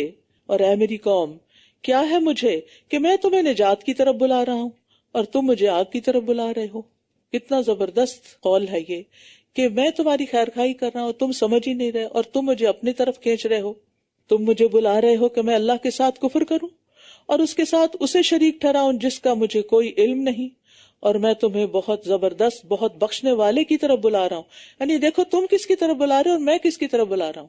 جس کی طرف تم مجھے بلا رہے ہو، کوئی شک نہیں کہ اس کو پکارنا نہ دنیا میں فائدہ مند ہے اور نہ ہی آخرت میں، اور بے شک ہمارا پلٹنا اللہ کی طرف ہے، اور بے شک حد سے بڑھنے والے ہی دراصل آگ کے ساتھی ہیں۔ بس ان قریب تم یاد کرو گے جو میں تمہیں کہہ رہا ہوں، ایک وقت آئے گا تمہیں میرا خلوص پتہ چل جائے گا، اور میں اپنا معاملہ اللہ کے سپرد کرتا ہوں۔ وَأُفَوِّضُ أَمْرِي إِلَى اللَّهِ إِنَّ اللَّهَ بَصِيرٌ بِالْعِبَادِ، بے شک اللہ بندوں کو خوب دیکھنے والا ہے۔ مرد مومن کو اللہ کی ذات پر پورا یقین تھا، اس لیے اس نے اپنا معاملہ اللہ کے سپرد کر دیا، اور ظاہری اسباب کے ختم ہونے کے باوجود بھی اللہ کی ذات پر پورا بھروسہ۔ فَوَقَاهُ اللَّهُ سَيِّئَاتِ مَا مَكَرُوا وحاق بآل فرعون سوء العذاب، پس اللہ نے اسے تو ان چالوں کے شر سے بچا لیا جو انہوں نے چلی تھیں، اور آل فرعون کو برے عذاب نے گھیر لیا۔ اللہ اکبر، استغفر اللہ۔ اس مرد مومن نے بھی اپنا معاملہ کس کے سپرد کیا؟ اللہ کے۔ جو چیز اللہ کے سپرد کر دی جاتی ہے نا، پھر اس سے بڑھ کے کوئی حفاظت کرنے والا نہیں۔ تو اللہ تعالیٰ نے فرعون کی چالوں سے اس شخص کو بچا لیا، ورنہ اتنے بھرے دربار میں اٹھ کر سب بڑوں کو حق بات بتانا کوئی آسان کام تھا؟ اللہ نے کیسے ہمت دی، جرت دی، اور پھر اللہ نے بچا بھی لیا۔ تو انسان کو اپنا معاملہ اللہ ہی کے سپرد کر دینا چاہیے، پھر اللہ کا کام ہے جسے چاہے بچائے۔ اور چالیں چلنے والوں کے ساتھ کیا ہوا؟ آل فرعون کو دنیا اور آخرت کے دوہرے عذاب نے گھیر لیا۔ النار، وہ آگ ہے، یعرضون علیہا غدوا وعشیا، جس پر وہ صبح شام پیش کیے جاتے ہیں، اور جس دن قیامت قائم ہوگی حکم ہوگا آل فرعون کو شدید ترین عذاب میں داخل کرو۔ سمندر میں ڈوبنے کے بعد دو طرح کے بدترین عذاب۔ وہ کیسے؟ یعنی پانی میں ڈوبے، آگ کہاں سے آ گئی؟ ان کے جسم کہاں چلے گئے؟ پانی کے اندر ہی۔ صرف فرعون کی لاش ملی تھی، سب کی تھوڑی، تو پورا لشکر تھا، پوری قوم اٹھ کے آ گئی تھی پیچھے اپنے قائد کے، جو انہیں ہلاکت کی طرف لے جا رہا تھا۔ یہ سمندر ہی ان کی قبر بن گیا۔ یہاں سے قبر کے عذاب کا ثبوت ملتا ہے۔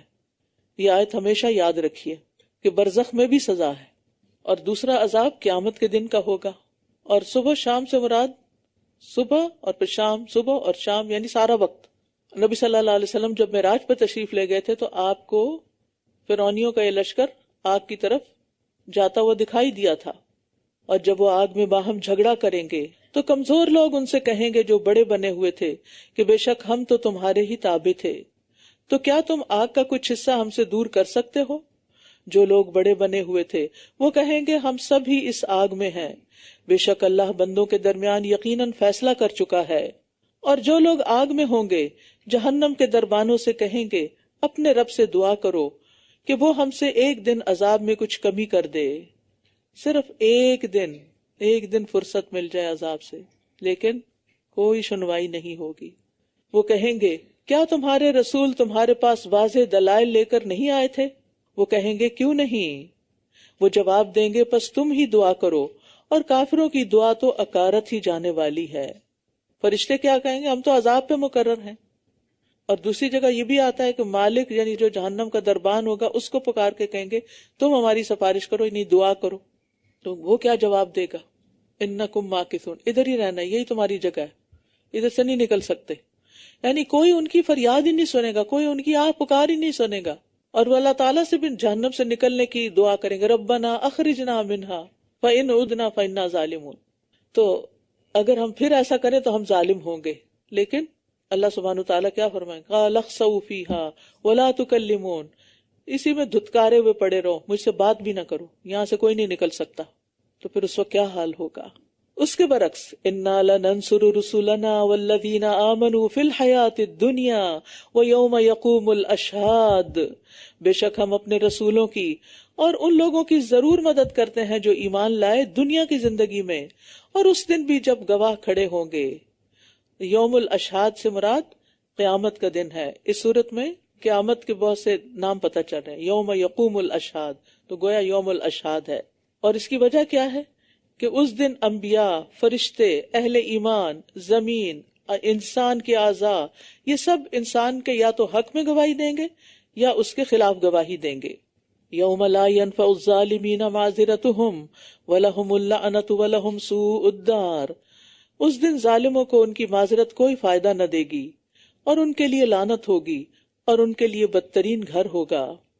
اور ظالموں سے مراد یہاں مشرک ہے کہ قیامت کے دن ان کا کوئی عذر بہانہ انہیں فائدہ نہ دے گا، اور دوسری طرف جو اہل ایمان ہوں گے اللہ سبحانہ وتعالیٰ اس دن ان کو ہر تکلیف سے بچا لے گا۔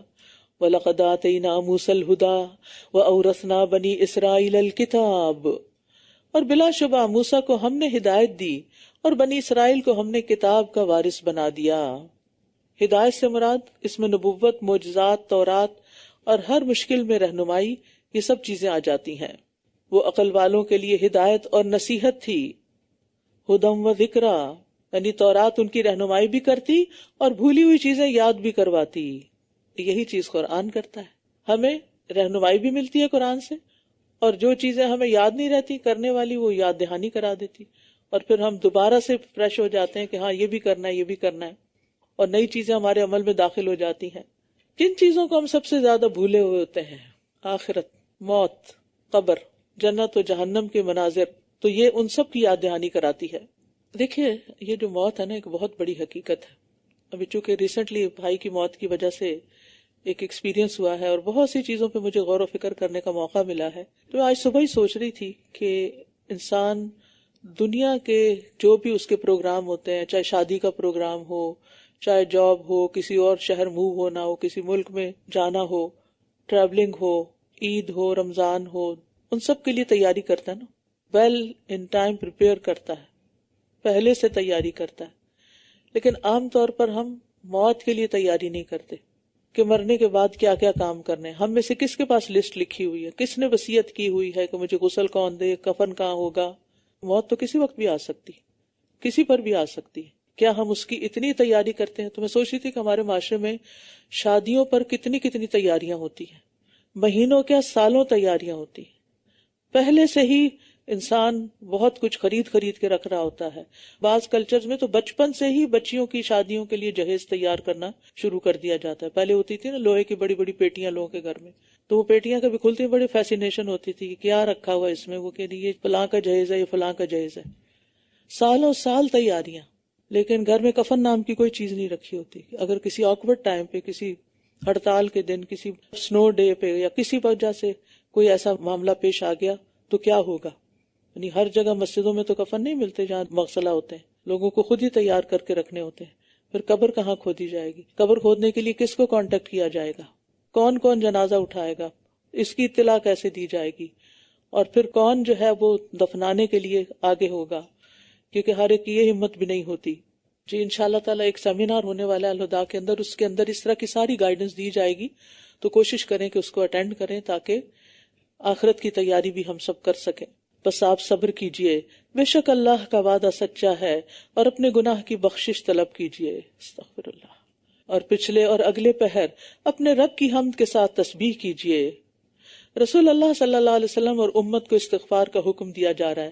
آپ ایک دن میں 70 سے زیادہ بار استغفار کرتے تھے۔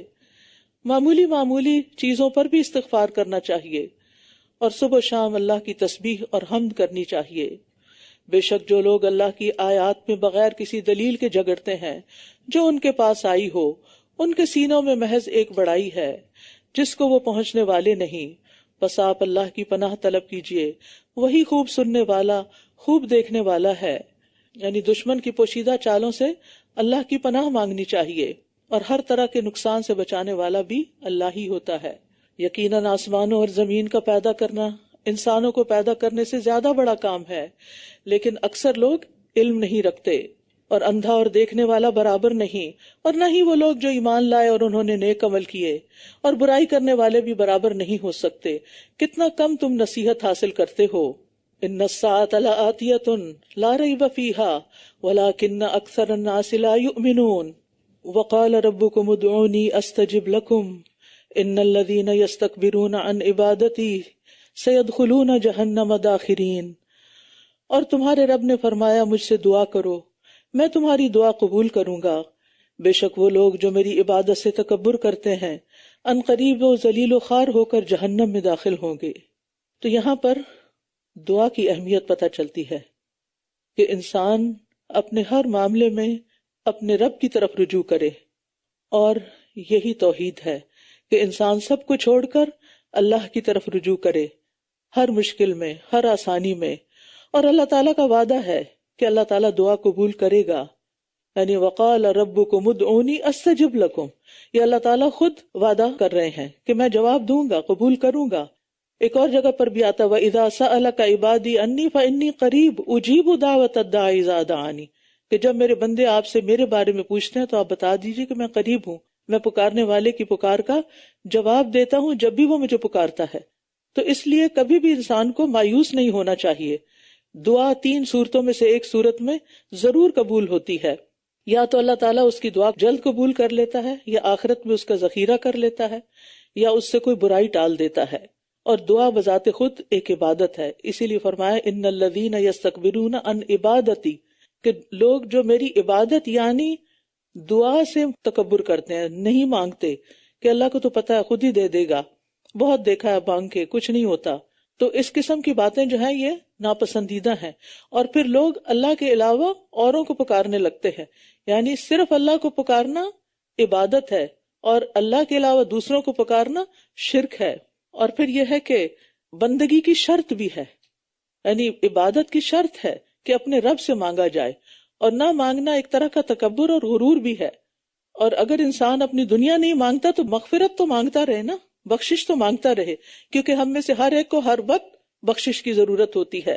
اور اگر اللہ تعالیٰ سے مانگنا چھوڑ دیا جائے تو اللہ تعالیٰ ناراض ہو جاتا ہے. اللہ الذی جعل لکم اللیل لتسکنوا فیہ والنہار مبصرا، اللہ وہ ہے جس نے تمہارے لیے رات بنائی تاکہ تم اس میں سکون پاؤ، اور دن کو روشن بنایا.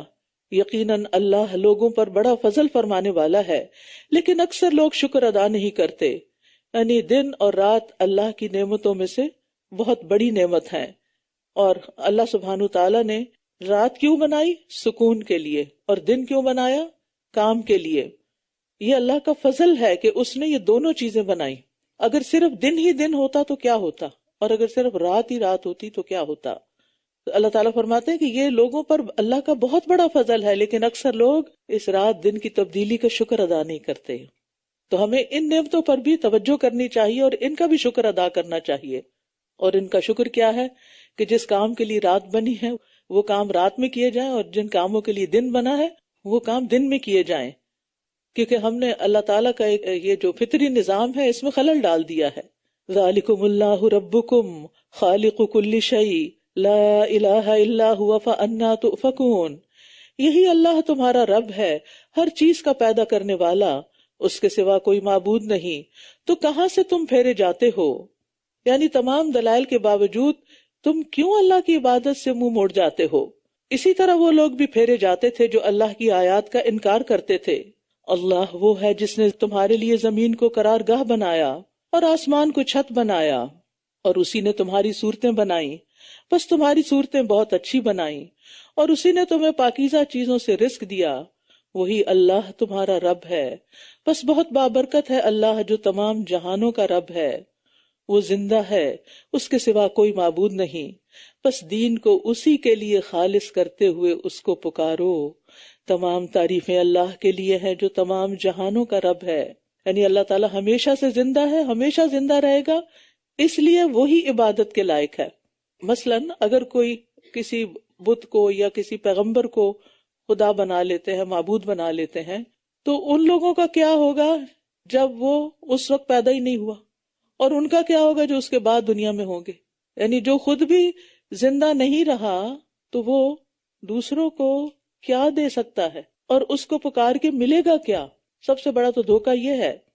کہہ دیجئے بے شک مجھے تو روک دیا گیا ہے کہ میں ان کی عبادت کروں جنہیں تم اللہ کے سوا پکارتے ہو، جبکہ میرے پاس میرے رب کی طرف سے واضح نشانیاں آ چکی ہیں، اور مجھے حکم دیا گیا ہے کہ میں تمام جہانوں کے رب کا فرما بردار بن جاؤں. وہی ہے جس نے تمہیں مٹی سے پیدا کیا، پھر نطفے سے، پھر جمے ہوئے خون سے، پھر وہ تمہیں ایک بچہ بنا کر نکالتا ہے، پھر تاکہ تم اپنی جوانی کو پہنچ جاؤ، پھر تاکہ تم بوڑھے ہو جاؤ، اور تم میں سے کوئی اس سے پہلے فوت کر دیا جاتا ہے، اور وہ مہلت دیتا ہے تاکہ تم ایک مقرر وقت تک پہنچ جاؤ، اور تاکہ تم عقل سے کام لو. یعنی اپنی لائف کو فار گرانٹیڈ نہ لو کہ بس ملی ہوئی ہے، جو جی چاہے کریں، جیسے جی چاہیں جیئیں. نہیں، اس زندگی کا کوئی بنانے والا ہے، اور اس کے تم پر کچھ حقوق ہیں، لہٰذا اپنی منمانیاں چھوڑ دو. وہی ہے جو زندگی اور موت دیتا ہے.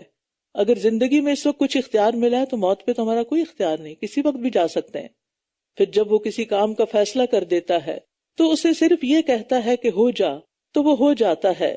یعنی اللہ تعالیٰ کے لیے کوئی بھی کام مشکل نہیں، کسی بھی کام کے لیے اللہ تعالیٰ اسباب کا محتاج نہیں، بس کن کہنے کی دیر ہے، فیکون تو ہو جاتا ہے خود ہی.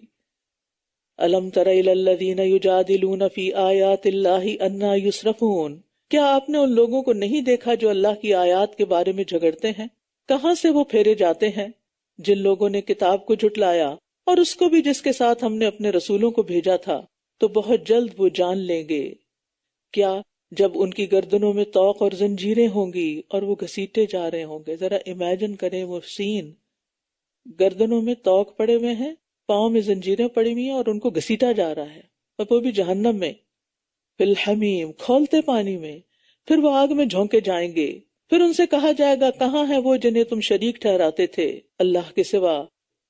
یعنی ان کی بے بسی واضح کرنے کے لیے ان سے سوال کیا جائے گا، اور وہ اس وقت سچ بولیں گے، ضلوا عنا، وہ جن کو ہم بڑا سمجھتے تھے وہ تو کہیں کھو گئے. وہ کہیں گے وہ ہم سے گم ہو گئے، بلکہ ہم اس سے پہلے کسی کو بھی نہیں پکارتے تھے. اب جھوٹ بولنے پہ آ جائیں گے. اسی طرح اللہ کافروں کو بھٹکا دیتا ہے. یہ اس وجہ سے ہوا کہ تم زمین میں ناحق خوش ہوتے تھے، اور اس وجہ سے بھی کہ تم اترایا کرتے تھے. ایک تفرحون ہے، ایک تمرحون ہے. یہ فرح اور مرح دل کی دو حالتیں ہیں. فرحون کہتے ہیں خوشی سے پھول جانے کو، اور مرح کہتے ہیں اکڑنے کو. یعنی اندر سے جب ایک خوشی آتی ہے اور پھر اس کے ساتھ تکبر اور اکڑ آتی ہے، اعضائے بدن اس میں سارے ہی شامل ہو جاتے ہیں. تو دنیاوی نعمتوں پر اترانا اور پھولنا یہ قیامت کے دن کی رسوائی اور عذاب کا باعث ہوگا. انسان کو نہ اپنے علم پر ناز ہونا چاہیے اور نہ ہی اپنے مال و دولت اور اولاد پر. تو زمین میں یعنی اپنی نعمتوں پر صرف اکڑنا اور جو اپنے آپ کو بڑا سمجھنا ہے، یہ ناحق عمل ہے. اس کا حق نہیں انسان کو، کیونکہ کچھ بھی اس کا اپنا نہیں. ادخلوا ابواب جہنم خالدین فیہا فبئس مثوی المتکبرین. جہنم کے دروازوں میں داخل ہو جاؤ، تم اس میں ہمیشہ رہنے والے ہو، بس کتنا برا ٹھکانہ ہے تکبر کرنے والوں کا. بس آپ صبر کیجئے، بے شک اللہ کا وعدہ سچا ہے. پھر اگر ہم آپ کو اس عذاب کا کچھ حصہ دکھا دیں جس کا ہم ان سے وعدہ کر رہے ہیں، یا ہم آپ کو فوت کر دیں، تو یہ سب ہماری ہی طرف لوٹائے جائیں گے. وَلَقَدْ أَرْسَلْنَا رُسُلًا مِّن قَبْلِكَ مِنْهُمْ مَنْ قَصَصْنَا عَلَيْكَ وَمِنْهُمْ مَنْ لَمْ نَقْصُصْ عَلَيْكَ. اور یقیناً آپ سے پہلے بھی ہم نے کئی رسول بھیجے ہیں، ان میں سے کچھ کا حال ہم نے آپ پر بیان کیا، اور ان میں سے کچھ کا حال تو ہم نے آپ پر بیان ہی نہیں کیا. اور کسی رسول کے لیے ممکن نہیں کہ وہ اللہ کے اذن کے بغیر کوئی نشانی لے آئے. پھر جب اللہ کا حکم آ پہنچا تو حق کے ساتھ فیصلہ کر دیا گیا، اور اہل باطل اس جگہ خسارے میں پڑ گئے. اس سے پتہ چلتا ہے کہ دنیا میں بے شمار پیغمبر آئے، کچھ کا ذکر تو ہوا اور کچھ کا تو ذکر ہی نہیں ہوا. سبحان اللہ، وہ بھی اللہ کے چنے ہوئے بندے تھے، انہوں نے بھی بڑی بڑی عبادتیں اور ریاضتیں کی، لیکن ان کا کہیں نام بھی کسی کو نہیں پتا. کیا اگر ہمیں ان کے نام نہیں پتا یا ان کا مقام نہیں پتا تو اس سے ان کی کوئی ویلیو کم ہو گئی؟ نہیں. تو جب ہم کوئی نیکی کا کام کریں تو اس بات کی ہرس چھوڑ دیں کہ کسی کو پتا چل جائے کہ میں کتنی بڑی نیکی کر رہا ہوں. یہ انسان کی بہت بڑی کمزوری ہے. چھوٹا سا کام کر کے بھی وہ کیا چاہتا ہے، اس کو اکنالج کیا جائے، میں کسی کو بتاؤں تاکہ دوسرا میرا معتقد ہو جائے، میری تعریف کرے. تو کسی بھی کام میں اگر ایسا کوئی خیال آئے تو یہ آیت یاد کر لیجئے، منہم من قصصنا علیک ومنہم من لم نقصص علیک. کچھ کا ذکر خیر تو ہم نے کر دیا اور کچھ کا ذکر کیا بھی نہیں، لیکن وہ آئے تھے، ان کی ایک حقیقت ہے، اور وہ قیامت کے دن اپنے اجر پائیں گے اپنی اس محنت پر. اللہ الذی جعل لکم الانعام لترکبوا منها ومنها تأکلون. اللہ وہ ہے جس نے تمہارے لیے مویشی پیدا کیے تاکہ ان میں سے بعض پر تم سواری کرو اور ان میں سے بعض کو تم کھاتے ہو، اور تمہارے لیے ان میں بہت سے فائدے ہیں، اور تاکہ تم ان پر سوار ہو کر اس حاجت کو پہنچو جو تمہارے سینوں میں ہے، اور ان پر اور کشتیوں پر تم سوار کیے جاتے ہو. وَيُرِيكُمْ آيَاتِهِ فَأَيَّ آيَاتِ اللَّهِ تُنْكِرُونَ. اور وہ تمہیں اپنی نشانیاں دکھاتا ہے، بس تم اللہ کی کون کون سی نشانیوں کا انکار کرو گے. یعنی نشانیاں جو اللہ کی قدرت پر دلیل ہیں، اس کی وحدانیت پر دلیل ہیں، یہ صرف آفاق میں ہی نہیں، کائنات میں ہی نہیں، خود تمہارے اپنے وجود کے اندر ہے، تو تم ان کا انکار نہیں کر سکتے. یہ اتنی واضح نشانیاں اور اتنی زیادہ ہیں کہ کوئی بھی اس کا انکار نہیں کر سکتا. اور سوال کر کے ضمیر کو جگایا گیا ہے کہ ہوش میں آؤ. افلم یسیروا فی الارض فینظروا کیف کان عاقبۃ الذین من قبلہم. کیا یہ زمین میں چلے پھرے نہیں تو یہ دیکھتے کہ ان سے پہلے کے لوگوں کا انجام کیسا ہوا. وہ تعداد میں ان سے زیادہ تھے اور قوت اور زمین میں آثار چھوڑنے کے اعتبار سے بھی ان سے بڑھ کر تھے، بس جو کمائی وہ کرتے تھے ان کے کچھ کام نہ آئی. گویا دولت کی کثرت، اسباب کی کثرت اللہ کے عذاب سے نہیں بچا سکتی. یعنی عام طور پر ہماری توجہ اس میں ہوتی ہے نا کہ دنیا کا مال اسباب زیادہ سے زیادہ اکٹھا کر لیں تاکہ ہم ہر طرح کے خطرات سے بچ سکیں. لیکن یہاں یہ بتا دیا گیا کہ دنیا کی چیزیں اللہ کے عذاب سے نہیں بچا سکتی، وہاں بچنے کے لیے کچھ اور ہی چاہیے. یعنی دنیا میں جو بڑی بڑی فن تعمیر کے عظیم و شان نمونے ہیں یا فنی مہارتیں ہیں، آرٹ کے بڑے ماسٹر پیس ہیں، اس دنیا میں تو ان کی قیمت ملینز میں ہو سکتی ہے لیکن اللہ کے ہاں نہیں کام دیں گے. فَلَمَّا جَاءَتْهُمْ رُسُلُهُمْ بِالْبَيِّنَاتِ فَرِحُوا بِمَا عِندَهُمْ مِنَ الْعِلْمِ، تو جب ان کے پاس ان کے رسول واضح دلائل لے کر آئے تو وہ اس علم پر جو ان کے پاس تھا اتراتے رہے. یعنی دنیا کے علم پر اترانے لگے کہ ہم تم سے زیادہ جانتے ہیں، اور انہیں اس چیز نے گھیر لیا جس کا وہ مذاق اڑاتے تھے، یعنی پیغمبروں کی تعلیم کا یا خود پیغمبروں کا. تو اس سے کیا پتہ چلتا ہے کہ دنیا کا علم بھی اترانے کے لیے نہیں ہے، وہ حق کو سمجھنے کے لیے فائدہ مند ہونا چاہیے، نہ کہ حق کو جھٹلانے کے کام آنا چاہیے. دنیا کا کوئی علم آپ یا آپ کے بچے حاصل کرتے ہیں تو اس لیے حاصل نہیں کرنا چاہیے کہ اس کو پڑھ کے انسان غرور و تکبر کا شکار ہو اور کہ میں بہت پڑھا لکھا ہوں اس لیے مجھے قرآن پڑھنے کی ضرورت نہیں اور ان ہدایات کی ضرورت نہیں. اس کی ضرورت سے تو کوئی بھی خالی نہیں، کوئی پڑھا لکھا ہو یا ان پڑھ ہو، سب کی ضرورت ہے یہ. لیکن عموماً لوگ اپنے علم پر اور اپنے غلط عقائد پر اتراتے ہیں، اور اللہ کے علم کے مقابلے میں ان کا علم کیا حیثیت رکھتا ہے. اور یہاں پہ جو ہے نا من العلم، العلم تو ہے ہی نہیں ان کے پاس تو من العلم ہے، علم میں سے بھی کچھ حصہ. اب دیکھیں دنیا بڑی ہے یا آخرت؟ دنیا میں جتنا بھی کوئی انسان علم حاصل کر لے اس کا علم پھر تھوڑا ہی ہوگا اگر اس کو آخرت کا نہیں پتا، کیونکہ آخرت بڑی ہے. تو جب آخرت کا علم ہی نہیں اس کے پاس تو اس کا علم کتنا ادھورا ہے. لیکن اس کے باوجود ہم ایسے علم والوں کو جن کو صرف ذالک مبلغہم من العلم، دنیا کا ہی علم ہے، ان سے کتنے مرعوب ہو جاتے ہیں. پھر جب انہوں نے ہمارا عذاب دیکھا تو کہنے لگے ہم اکیلے اللہ پر ایمان لائے اور ہم سب ان کا انکار کرتے ہیں جنہیں ہم اس کے ساتھ شریک کرتے تھے. پھر جب انہوں نے ہمارا عذاب دیکھ لیا تو ان کا ایمان لانا ان کے لیے فائدہ مند نہ ہوا. یہ اللہ کا طریقہ ہے جو اس کے بندوں میں اس سے پہلے گزر چکا ہے، اور کافر اس موقع پر خسارے میں پڑ گئے.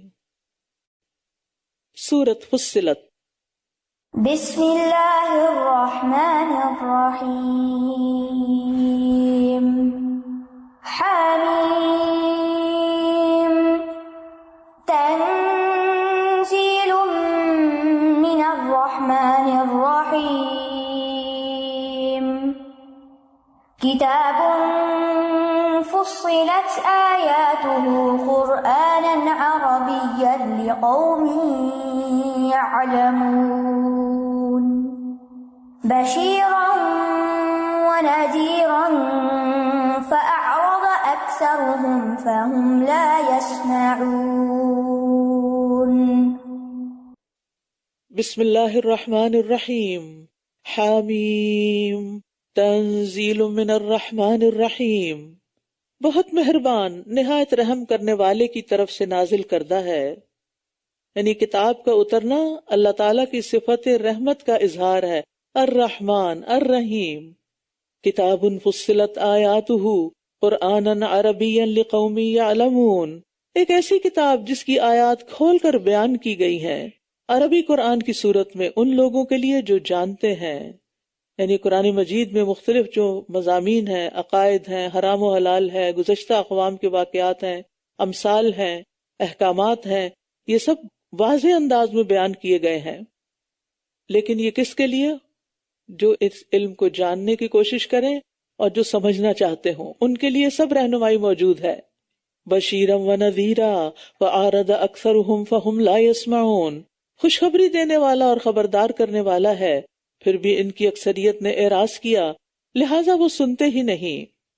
اور انہوں نے کہا تم جس چیز کی طرف ہمیں بلاتے ہو ہمارے دل اس بات سے پردوں میں ہیں، ہمیں نہیں تمہاری بات سمجھ آتی، اور ہمارے کانوں میں ایک بوجھ ہے. نہ دل جاگے اور نہ کان سنے تو پھر ہدایت کہاں سے آئے گی؟ اور ہمارے اور تمہارے درمیان ایک حجاب ہے. بس تم عمل کرو، بے شک ہم بھی عمل کرنے والے ہیں. تم اپنی راہ لو، ہم اپنا کام کر رہے ہیں. آپ کہہ دیجئے میں تو تم جیسا ایک انسان ہی ہوں، میری طرف وحی کی جاتی ہے کہ تم سب کا معبود ایک ہی معبود ہے، بس تم اپنا رخ اسی کی طرف سیدھا رکھو اور اسی سے بخشش مانگو، اور مشرکوں کے لیے ہلاکت ہے۔ یعنی تمام باطل معبودوں سے منہ موڑ کر اپنا رخ اللہ کی طرف کرنے کا حکم دیا جا رہا ہے۔ اور مشرکین کے لیے ہلاکت کون ہے؟ وہ لوگ جو زکوٰۃ ادا نہیں کرتے اور وہ آخرت کا بھی انکار کرنے والے ہیں۔ یہ سورت مکی ہے، زکوٰۃ ہجرت کے دوسرے سال فرض ہوئی، تو اس سے مراد یا تو صدقات ہیں جن کا حکم مکہ میں ہی مسلمانوں کو دیا گیا، جس طرح پہلے مکہ میں ہی صبح شام کی نمازیں پڑھنے کا حکم تھا، اور پھر ہجرت سے 1.5 سال قبل لیلۃ الاسراء میں 5 نمازیں فرض ہوئیں۔ اور زکوٰۃ سے مراد کلمہ شہادت بھی لیا گیا ہے، جس سے انسان شرک کی آلودگیوں سے پاک ہو جاتا ہے۔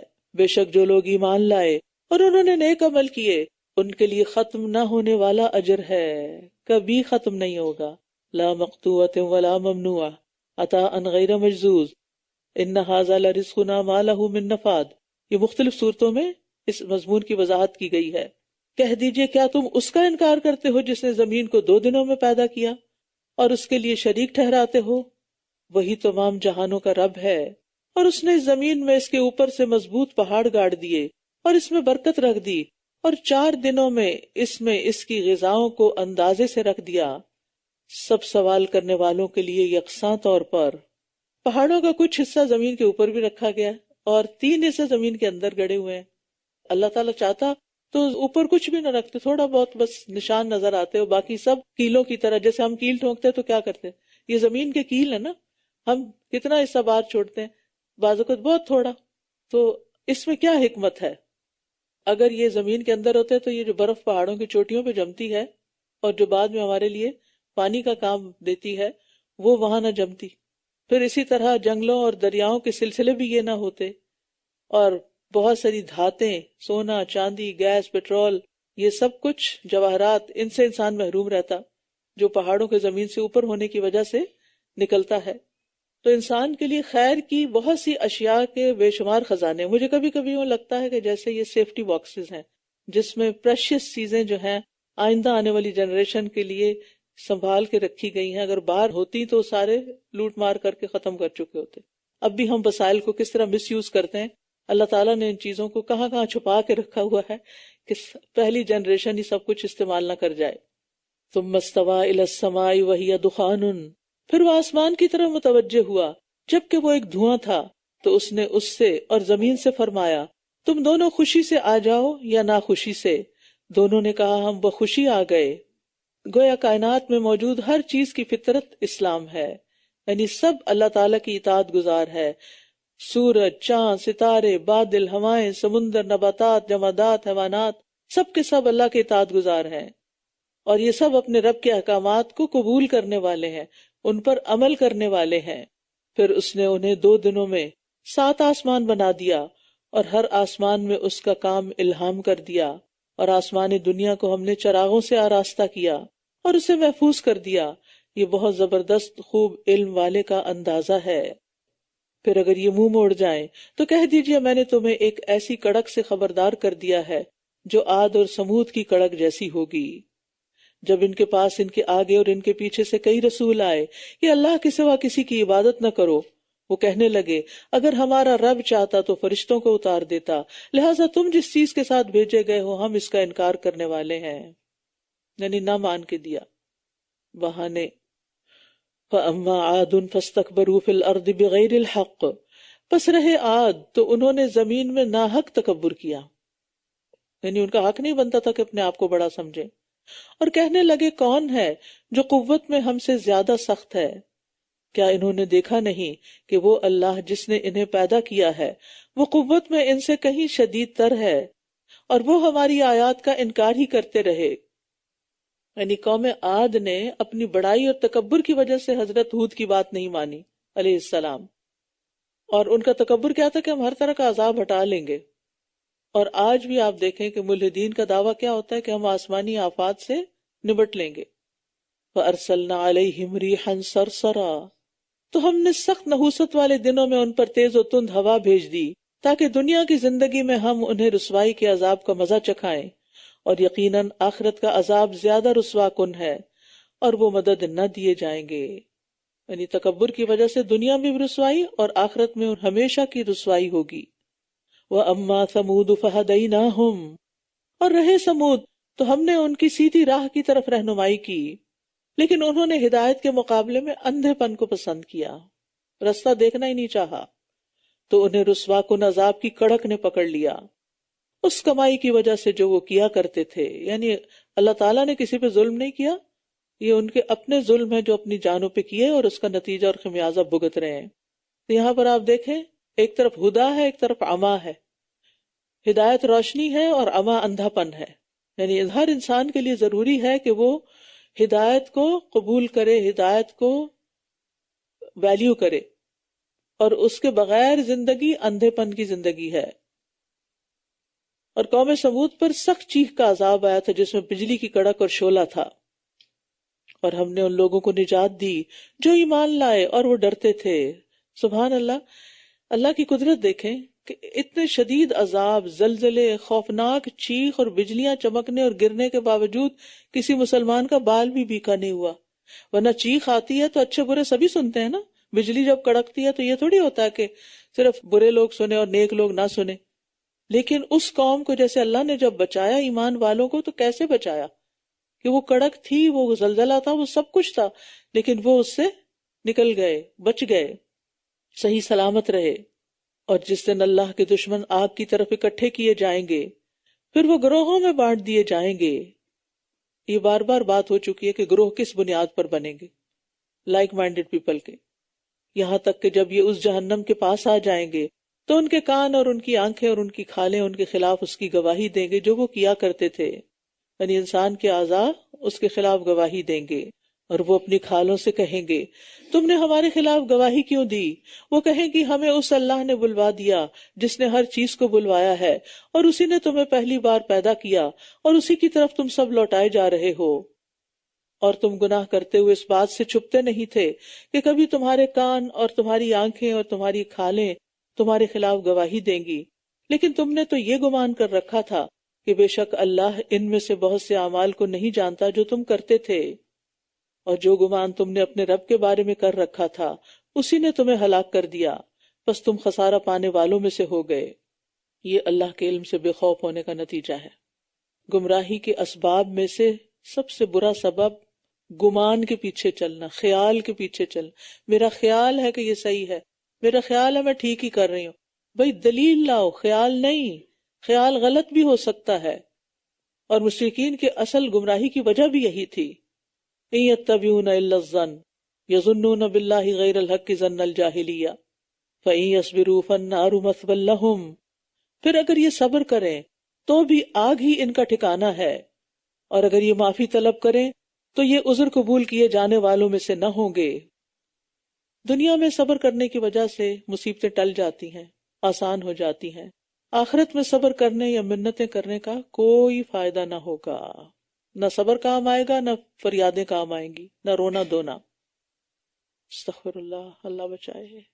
اور ہم نے ان کے لیے کچھ ایسے ساتھی مقرر کر دیے جنہوں نے ان کے اگلے پچھلے اعمال ان کے لیے خوشنما بنا دیے، لہذا ان پر بھی ان سے پہلے جنوں انس کی گزری ہوئی امتوں کی طرح عذاب کی بات سچ ہو گئی کہ بے شک وہ خسارہ پانے والوں میں سے ہیں۔ یہ بھی اللہ کی سنت ہے، برے انسانوں کو برے ساتھی مل جاتے ہیں جو انہیں سبز باغ دکھاتے ہیں اور پھر سب لے ڈوبتے ہیں، اور ان کے اعمال انہیں خوشنما بنا کے دکھاتے ہیں۔ اچھے دوست کی پہچان کیا ہے کہ اگر آپ غلط کریں تو آپ کو بتائے کہ یہ ٹھیک نہیں ہے، یہ مت کرو۔ اور برے دوست کی پہچان کیا ہے کہ اگر آپ غلط کریں تو اس کو بھی وہ ویلیڈیٹ کرے، اس کو کہیں بالکل ٹھیک ہے، تم غلط نہیں جا رہے۔ اکثر دوستوں سے تو یہی چاہیے ہوتا ہے نا، جو ہم کرتے ہیں پھر ان کی طرف دیکھتے ہیں، ٹھیک کیا میں نے، اچھا کیا، اور جب کر لیتے ہیں تو جھٹ ان کو بتاتے ہیں ہم نے یہ کر لیا۔ تو اس لیے انسان کو ہمیشہ دیکھنا چاہیے کہ اس کے آس پاس کون لوگ ہیں۔ اسی طرح ما بین ایدیہم سے مراد دنیا ہے اور خلفہم سے مراد آخرت ہے، کہ وہ کیا کہتے ہیں کہ خوشگمانی میں دنیا میں مبتلا رکھتے ہیں کہ آخرت کوئی نہیں آنی۔ وقال الذین کفروا لا تسمعوا لهذا القرآن والغوا فیہ لعلکم تغلبون۔ اور جن لوگوں نے کفر کیا کہنے لگے کہ اس قرآن کو نہ سنو اور اس کی تلاوت کے وقت شور و غل مچاؤ، شاید کہ تم غالب آ جاؤ۔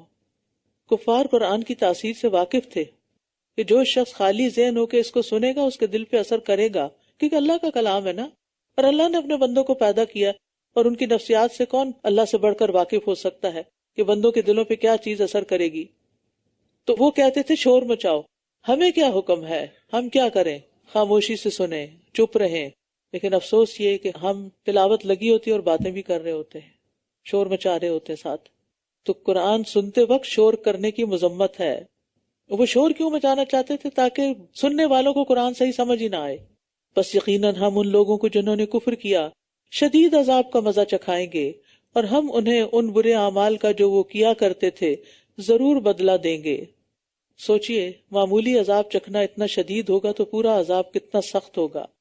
اللہ کے دشمنوں کی سزا یہی آگ ہے جس میں ان کے لیے ہمیشگی کا گھر ہے، یہ اس کا بدلہ ہے جو یہ ہماری آیات کا انکار کرتے تھے. اور جن لوگوں نے کفر کیا کہیں گے اے ہمارے رب تو ہمیں جنوں اور انسانوں میں سے وہ دونوں دکھا جنہوں نے ہمیں بھٹکایا تھا، ہم انہیں اپنے قدموں کے نیچے روندیں تاکہ وہ سب نچلوں سے ہو جائیں. یعنی جہنم میں جانے کے بعد کفار یہ بات کہیں گے کہ جنہوں نے ہمیں گمراہ کیا ذرا ہمیں دکھائیں، ہم ان کو اپنے پاؤں کے نیچے لتاڑیں. یعنی اتنا غصہ ہوگا ان پر. ان الذين قالوا ربنا الله ثم استقاموا تتنزل عليهم الملائكة الا تخافوا ولا تحزنوا وابشروا بالجنة التي كنتم توعدون. بے شک وہ لوگ جنہوں نے کہا اللہ ہمارا رب ہے، پھر انہوں نے استقامت اختیار کی، ان پر فرشتے اترتے ہیں کہ نہ تم ڈرو اور نہ غم کرو اور خوش ہو جاؤ اور اس جنت کی خوشخبری پاؤ جس کا تم وعدہ دیے جاتے تھے. بہت ہی خوبصورت آیت ہے یہ، میری فیوریٹ آیات میں سے. مختصر سا جملہ ہے، ربنا اللہ، ہمارا رب بس اللہ ہے. لیکن جب کوئی شخص اللہ کو رب مان لیتا ہے نا تو گویا بہت بڑا خزانہ سمیٹ لیتا ہے. اس کی زندگی میں ایک ایسی ہستی داخل ہو جاتی ہے کہ جس کی پہچان کے بعد کوئی غم نہیں رہتا، کوئی دکھ نہیں رہتا، کوئی خوف نہیں رہتا. وہ ہر مشکل میں اس کو تھام لیتا ہے کہ رب ہے نا، میرا کوئی ہے، وہ میری ٹیک کیئر کرے گا، مجھے پیدا کرنے والا، مجھے رزق دینے والا، میری عاقبت سنوارنے والا. اور پھر اس پر استقامت بھی ہو. ثم استقاموا یعنی موت تک اسی بات پہ ڈٹے رہے، اسی پر موت آئی. لہذا ایسے لوگوں پر جب موت آتی ہے فرشتے آتے ہیں تو ان کو خوشخبری سناتے ہیں، ڈرو نہیں، غم نہیں کرو. پھر قبر میں بھی ان کو نہیں ڈر لگتا، اور آخرت میں حشر کے دن بھی ان کو خوشخبری سنائیں گے، تم پرسکون رہو، کچھ نہیں ہوتا. ایسے نا جیسے کوئی چھوٹا بچہ ہوتا ہے تو اس کو ڈاکٹر کے پاس جانے سے گھبراہٹ ہو رہی ہوتی ہے تو والدین اس کو کیسے تسلی دیتے، کچھ نہیں ہوگا، فکر نہیں کرو، سب ٹھیک ہو جائے گا. تو ہر انسان کو ظاہر ہے کہ موت کا خوف، قبر کا خوف، حشر کا خوف یہ تو ہے نا. جتنے بھی اچھے عمل کر لیں یہ خوف تو ہے بھی اور ہونا بھی چاہیے، لیکن فرشتے ساتھ ساتھ تسلیاں دیتے جائیں گے. نہیں، ڈرنے کی ضرورت نہیں، خوشخبری پاؤ. دنیا میں بھی انسانوں کے ساتھ کئی طرح کے فرشتے مقرر ہیں، جس میں کرامن کاتبین ہیں، آفتوں سے حفاظت کرنے والے فرشتے ہیں. اور یہ فرشتے صرف ایمان والوں کے ساتھ خاص ہیں اور ایمان لا کر استقامت اختیار کرنے والوں کے ساتھ ہوتے ہیں. ان کو حوصلہ دیتے ہیں، نیکیوں کی رغبت دلاتے ہیں، خیر کا الہام کرتے ہیں. اور آخرت میں تو ہوں گے ہی جو جنت کی خوشخبری لے کر آئیں گے. اسی لیے کچھ میتوں کے چہرے پہ باقاعدہ اسمائل دیکھی جاتی ہے جب وہ فوت ہوتے ہیں. خوشخبری سنتے ہی انسان کا اثر کہاں ہوتا ہے؟ چہرے پہ آتا ہے نا، ایک دم خوش ہو جاتا ہے. وہ کہتے ہیں نحن اولیاؤکم فی الحیات الدنیا وفی الآخرہ، دنیا کی زندگی میں بھی ہم تمہارے دوست ہیں اور آخرت میں بھی. نحن اولیاؤکم، ہم تمہارے دوست ہیں، فی الحیات الدنیا، دنیا کی زندگی میں، وفی الآخرہ، اور آخرت میں بھی. اور اس جنت میں تمہارے لیے وہ کچھ ہے جو تمہارے جی چاہیں گے، اور اس میں تمہارے لیے وہ کچھ ہے جو تم طلب کرو گے، جو بھی مانگتے جاؤ گے. دنیا میں وہ ہمارے لیے دعائیں کرتے ہیں، نیکی کا الہام کرتے ہیں، دشمنوں کے مقابلے میں مدد کرتے ہیں، اور آخرت میں جنت تک پہنچا کے دم لیں گے. اور تشتہی انفسکم، ذاتی خواہشات یعنی پرسنل ریکویسٹس. کسی دوسرے کے لیے بھی انسان کچھ طلب کرتا ہے. ما تدعون، اس کو یہ چاہیے. آپ جیسے ریسٹورینٹ میں بیٹھے ہوتے ہیں، کہتے ذرا ان کے لیے پانی لے آئیں. اور ایک ہوتا ہے اپنے لیے کچھ طلب کرنا. تو جو بھی طلب کریں گے اپنے لیے، کسی کے لیے، وہ سب ملتا جائے گا ان کو. اور یہ صرف جنت میں ہی ہو سکتا ہے. یہ بہت بخشنے والے، نہایت رحم کرنے والے کی طرف سے بطور مہمانی ہے. لیکن یہ خوشخبریاں اور یہ سب کچھ کس کے لیے؟ جو ربنا اللہ کہے اور پھر اس رب کی پہچان کو عام کرے. وَمَنْ أَحْسَنُ قَوْلًا مِّمَّنْ دَعَا إِلَى اللَّهِ وَعَمِلَ صَالِحًا. اور اس سے اچھی بات کس کی ہو سکتی ہے جو اللہ کی طرف بلائے اور خود نیک عمل کرے. اب دیکھیے اس کے بعد نماز کا، روزے، زکوٰۃ کا ذکر بھی آ سکتا تھا، لیکن یہاں پر کس کا ذکر کیا جا رہا ہے؟ سب سے اچھی بات وہ ہے جس میں انسان لوگوں کو اللہ سے جوڑے، اللہ کی طرف دعوت دے اور خود بھی نیک عمل کرے اور کہے کہ بے شک میں فرما برداروں میں سے، میں مسلمان ہوں، میں تابع دار ہوں، میں فرما بردار ہوں، میں اطاعت گزار ہوں. تو سب سے بہترین لوگ کون ہیں اللہ کی نظر میں؟ جو مخلوق کو خالق سے جوڑیں اور جو کہیں وہ کریں بھی. آدھا کام نہیں کہ ہاں یہ سب سے اچھا کام ہے لہٰذا لوگوں کو خوب نصیحتیں کرو اور خود کچھ نہ کرو. جو دوسروں کو بتائیں خود پہلے عمل کریں، کیونکہ جو لوگ دوسروں کو بتاتے ہیں اور خود عمل نہیں کرتے ان کی تو پکڑ بھی زیادہ ہے. وہ کہہ رہی ہیں سارے سال کے لیے بل بورڈ کے لیے اسپانسرشپ چاہیے تاکہ وقتاً فوقتاً لوگوں کو اللہ کی طرف بلاتے رہیں، قرآن کی آیات بل بورڈز پہ لگا کے. یہ ہم سب کا فریضہ ہے. کنتم خیر امۃ اخرجت للناس، تم بہترین امت ہو جو لوگوں کے لیے نکالی گئی ہو. تو ہم تو بیٹھ گئے اپنے گھروں میں انجوائے کرنے کے لیے، سارا ویک کام کیا، ویکینڈ پہ پارٹیاں کی، بس زندگی اچھی گزر رہی ہے، خوشگوار ہے. یہ تو زندگی نہیں، اس سے آگے بھی کچھ کرنا ہے. جہاں رہ رہے ہیں اس کا حق دینا ہے، ورنہ یہ اللہ کے بندے آپ کو پکڑیں گے. تو اگر ہم کچھ نہیں کر سکتے، کچھ نہیں ہم سے ہوتا کہ ہم جا کے کسی کو کوئی اچھی بات بتائیں، کیونکہ ہم بڑے مصروف لوگ ہیں، ہمارے بہت کام ہے، تو کم از کم جو مال ہے اسی میں سے کچھ حصہ ڈالیں تاکہ جو لوگ یہ کام کر رہے ہیں ان کو سپورٹ کریں، وہ آگے بڑھیں، وہ کچھ خیر پھیلائیں. وہ آتا ہے نا وَلْتَكُن مِّنكُمْ أُمَّةٌ يَدْعُونَ إِلَى الْخَيْرِ وَيَأْمُرُونَ بِالْمَعْرُوفِ وَيَنْهَوْنَ عَنِ الْمُنكَرِ وَأُولَٰئِكَ هُمُ الْمُفْلِحُونَ. اور لازم ہے کہ تم میں سے ایسے لوگ ہوں جو نیکی کی طرف دعوت دیں، لازم ہے کہ ایسے لوگ ہوں اور اچھے کام کا حکم دیں اور برائی سے منع کریں. یہی لوگ فلاح پانے والے ہیں. کامیاب ہونا چاہتے ہیں تو یہ کام کرنا ہوگا، خود کریں یا کسی کو مدد دیں. اور ایک بندے کی ہدایت کا کتنا بڑا اجر ہے، 100 سرخ قیمتی اونٹوں سے بھی زیادہ بڑی دولت ہے. وَلَا تَسْتَوِي الْحَسَنَةُ وَلَا السَّيِّئَةُ. اور نیکی اور بدی برابر نہیں ہو سکتی. بدی کو اس طریقے سے دور کیجیے جو بہترین ہو، تو اچانک وہ شخص کہ آپ کے اور اس کے درمیان عداوت ہے ایسا ہوگا گویا کہ وہ نہایت گہرا دوست. دشمن بھی دوست بن جائیں گے اگر آپ صبر سے کام لیں اور دوسروں کی زیادتیوں کو معاف کر دیا کریں، برائی کا جواب اچھے طریقے سے دیں. کبھی بہت بڑی نیکی یہی ہوتی ہے کہ کسی سے اچھی بات اچھے لہجے میں کی جائے، کیونکہ بعض اوقات ہمارا لہجہ ہی بڑا اکھڑ ہوتا ہے اور ہم چڑھائی کر رہے ہوتے ہیں دوسرے پر، یا دوسرے کو ایسے نصیحتوں کے تیر پھینک رہے ہوتے ہیں کہ چپتا جائے اس کو.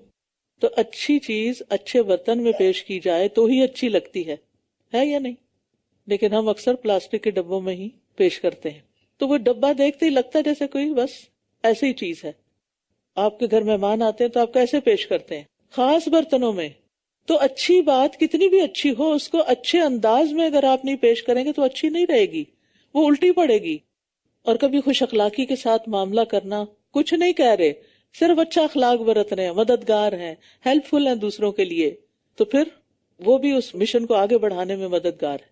یعنی آپ کسی ایسی جگہ پر کام کرتے ہیں جہاں آپ کے آس پاس سب نان مسلمز ہیں، لیکن آپ کا رویہ ان کے ساتھ بہت اچھا ہے، آپ اپنا کام وقت پر کرتے ہیں، دوسروں کے لیے مددگار ہیں، تو صرف آپ کا یہ رویہ اور سلوک دوسروں کو اسلام سے متعارف کرا دے گا. آپ نے ایک لفظ نہیں بولا. یوسف علیہ السلام کو کیا کہا ان کی قید خانے کے ساتھیوں نے؟ انا نراک من المحسنین. کیا ہمارے حق میں بھی کوئی گواہی دے گا کہ انا نراک من المحسنین، کہ ہم آپ کو محسنین میں سے دیکھتے ہیں؟ ہم تو کہتے ہیں میں ہی کیوں. وما يلقاها الا الذين صبروا وما يلقاها الا ذو حظ عظیم. اور یہ چیز صرف ان کو دی جاتی ہے جنہوں نے صبر کیا، اور یہ چیز اسی کو دی جاتی ہے جو بڑے نصیبے والا ہو. یعنی برائی کا جواب اچھے طریقے سے دینے کی توفیق کسے ملتی ہے؟ جنہوں نے پہلے سے ہی صبر کی عادت اپنائی ہوئی ہوتی ہے. ورنہ تو تھوڑی سی آپ کی کوئی بات نہ مانے تو آپ الجھنے اور بحث کرنے لگ جاتے ہیں. اس سے پرہیز کرنا ہے ورنہ سارا کھیل بگڑ جائے گا اگر آپ نے بحث شروع کر دی. اور یہ خوبی کہ برائی کا جواب اچھے طریقے سے دیں صرف انہی لوگوں کو عطا کی جاتی جو بڑے نصیب والے ہیں، جنہوں نے بڑی بڑی کمائیاں کرنی ہیں. اور یہاں اس سے یہ بھی پتہ چل رہا ہے وہاں یلقاها، یعنی خود نہیں انسان ڈال سکتا. یہ حوصلہ انسان کے اپنے بس کی بات نہیں، یہ اللہ کی طرف سے عطا ہوتا ہے، یہ اللہ دیتا ہے. لہٰذا اللہ سے کام کرنے کی توفیق بھی مانگیے اور اس کو احسن طریقے سے کرنے کی بھی. اور اگر شیطان کی طرف سے آپ کو کوئی وسوسہ آئے تو اللہ کی پناہ مانگ لیجئے، بے شک وہ خوب سننے والا، خوب جاننے والا ہے. یعنی شیطان کو برا بھلا کہنے کی بجائے کیا کریں؟ برے لفظ انسان زبان سے نکالتا ہے نا، اپنی زبان گندی ہوتی ہے نا، تو شیطان کو گالیاں دینے کی بجائے کیا کریں؟ اعوذ باللہ. آپ جب حج پہ جاتے ہیں، کنگریاں مارتے ہیں، تو یہ تھوڑی کہتے ہیں شیطان تیرا ناس ہو، تیرا برا ہو. اور کچھ لوگ تو واقعی یہ کر رہے ہوتے ہیں اور جوتے مار رہے ہوتے ہیں اور بوتلیں پھینک رہے ہوتے ہیں اور پولوشن پھیلا رہے ہوتے ہیں. تو اس سے شیطان اور ہنس رہا ہوتا ہے کہ یہاں آ کر بھی انہوں نے اپنی بری عادتیں نہیں چھوڑی، اپنا غیظ و غضب اور غصہ. تو ہمیں کیا سکھائے گا؟ بسم اللہ اللہ اکبر، اس وقت بھی اللہ کا نام بلند کرنا ہے. رسول اللہ صلی اللہ علیہ وسلم نے فرمایا، تم شیطان کو برا بھلا مت کہو اور اس کے شر سے اللہ کی پناہ طلب کرو. یہ کرنے کا کام. اور رات اور دن اور سورج اور چاند اس کی نشانیوں میں سے ہیں. تم سورج اور چاند کو سجدہ نہ کرو بلکہ اللہ ہی کو سجدہ کرو جس نے انہیں پیدا کیا ہے، اگر تم واقعی اسی کی عبادت کرتے ہو. مخلوق کو سجدہ کرنا حرام ہے. پھر بھی اگر یہ تکبر کریں تو وہ فرشتے جو آپ کے رب کے نزدیک ہیں، وہ رات اور دن اس کی تسبیح کرتے ہیں اور وہ اکتاتے بھی نہیں ہیں. اور اس کی نشانیوں میں سے یہ بھی ہے کہ آپ زمین کو دبی ہوئی دیکھتے ہیں، پھر جب ہم اس پر پانی اتارتے ہیں تو وہ تر و تازہ ہو جاتی ہے اور ابھر آتی ہے. بے شک وہ جس نے اسے زندہ کیا مردوں کو ضرور زندہ کرنے والا ہے. بے شک وہ ہر چیز پر خوب قدرت رکھنے والا ہے. بے شک جو لوگ ہماری آیات میں کجی کرتے ہیں وہ ہم سے چھپ نہیں سکتے. یعنی آیات کو غلط معنی پہناتے ہیں اور ان کا سیدھا سادہ مطلب لینے کی بجائے غیر متعلق باتیں اس سے کرتے ہیں، وہ ہم سے چھپ نہیں سکتے. کیا پھر وہ شخص جو آگ میں ڈالا جائے بہتر ہے یا وہ جو قیامت کے دن امن کی حالت میں آئے؟ اللہم اجعلنا منہم. تم جو چاہو عمل کرو، بے شک جو کچھ تم کرتے ہو وہ اسے خوب دیکھنے والا ہے. بے شک وہ لوگ جنہوں نے اس ذکر کا انکار کیا جبکہ یہ ان کے پاس آ چکا تو انہوں نے یقیناً نقصان اٹھایا. اور یقیناً یہ ایک زبردست کتاب ہے. باطل اس کے پاس نہ اس کے سامنے سے آ سکتا ہے نہ پیچھے سے. اس میں کچھ ایڈ نہیں کیا جا سکتا، نہ اس سے کچھ نکالا جا سکتا ہے. سب پتہ چل جائے گا جو بھی ایسی حرکت کرے گا. یہ حکمت والے، بہت تعریف والے کی طرف سے نازل کردہ ہے. آپ سے وہی کہا جا رہا ہے جو آپ سے پہلے رسولوں سے کہا گیا تھا. بے شک آپ کا رب بخشش والا ہے، دردناک سزا دینے والا بھی ہے. نبی صلی اللہ علیہ وسلم کو تسلی دی جا رہی ہے کہ اگر آپ پر لوگ باتیں بناتے ہیں تو یہ باتیں پہلے بھی بنائی گئی ہیں. تمام رسولوں نے یہ سن کے صبر کیا، آپ بھی صبر سے کام لیجئے. ایمان کی توفیق تو اللہ دیتا ہے، جسے دے گا وہ قبول کر لے گا. وَلَوْ جَعَلْنَاهُ قُرْآنًا أَعْجَمِيًّا، اور اگر ہم اسے اجمی قرآن بناتے تو ضرور وہ کہتے کہ اس کی آیات کھول کر کیوں بیان نہیں کی گئیں. کیا کلام اجمی زبان اور رسول عربی؟ کہہ دیجئے یہ ہدایت اور شفا ہے ان کے لیے جو ایمان لائے، اور جو ایمان نہیں لاتے ان کے کانوں میں بوجھ ہے اور یہ ان کے حق میں اندھا پن ہے. یہی لوگ ہیں جو دور کی جگہ سے پکارے جاتے ہیں. اصل میں کفار نے یہ طے کر لیا تھا کہ نہ خود سنیں گے نہ کسی کو سننے دیں گے. تو ان کی جو ہٹ دھرمی تھی اور تعصب تھا اس نے انہیں قرآن سے فائدہ اٹھانے سے روک دیا. لیکن مومنوں نے جو اس کو قبول کیا تو یہ ان کے لیے شفا بن گیا. اور یہ قرآن صرف اہل ایمان کے لیے ہی شفا ہے. ظالم تو اس سے فائدہ نہیں اٹھاتے، نہ اس کو پڑھتے ہیں نہ اس سے ہدایت پاتے ہیں. اور یاد رکھیے قرآن ہر بیماری کے لیے شفا ہے، چاہے جسمانی ہو یا ذہنی ہو یا پھر روحانی ہو. لیکن بیماری میں پرہیز بھی ہوتا ہے، یعنی غلط کام چھوڑنے بھی ہوتے ہیں. وَلَقَدْ آتَيْنَا مُوسَى الْكِتَابَ، اور یقیناً ہم نے موسیٰ کو کتاب دی تو اس میں اختلاف کیا گیا. اور اگر وہ بات نہ ہوتی جو آپ کے رب کی طرف سے پہلے طے ہو چکی تو ان کے درمیان ضرور فیصلہ کر دیا جاتا. اور بے شک یہ اس کی طرف سے یقیناً بے چین کرنے والے شک میں ہیں. نبی صلی اللہ علیہ وسلم کو تسلی دی جا رہی ہے کہ اس سے پہلے تورات نازل کی گئی لیکن لوگوں نے اس میں اختلاف کیا. اور اگر آج یہ لوگ مخالفت کر رہے ہیں تو آپ پریشان نہ ہوں. من عمل صالحا فلنفسه ومن اساء فعليها وما ربك بظلام للعبید. جس نے نیک عمل کیا تو وہ اس کے اپنے ہی لیے ہے، اور جس نے برائی کی تو اس کا وبال اسی پر ہوگا، اور آپ کا رب بندوں پر کچھ بھی ظلم کرنے والا نہیں۔ یہاں نبی صلی اللہ علیہ وسلم اور اہل ایمان کو تسلی دی جا رہی ہے کہ اگر یہ لوگ ایمان نہیں لاتے تو اس کا وبال آپ پہ نہیں پڑے گا، جو نیک عمل کرے گا اس کا فائدہ اسی کو ملے گا، کرنے والے کو ہی، اور جو برا کرے گا اس کا وبال اسی پہ پڑے گا۔ اللہ کسی پہ ظلم نہیں کرتا کہ بدی کوئی کرے اور سزا کسی اور کو دے دی جائے۔ اللہ سبحانہ وتعالی ہمیں صحیح معنوں میں قرآن کو سمجھنے اور اس کو آگے پہنچانے اور پھیلانے کی توفیق عطا فرمائے۔ وآخر دعوانا ان الحمد للہ رب العالمین۔ سبحانک اللہم وبحمدک، اشہد ان لا الہ الا انت، استغفرک واتوب الیک۔ السلام علیکم ورحمۃ اللہ وبرکاتہ۔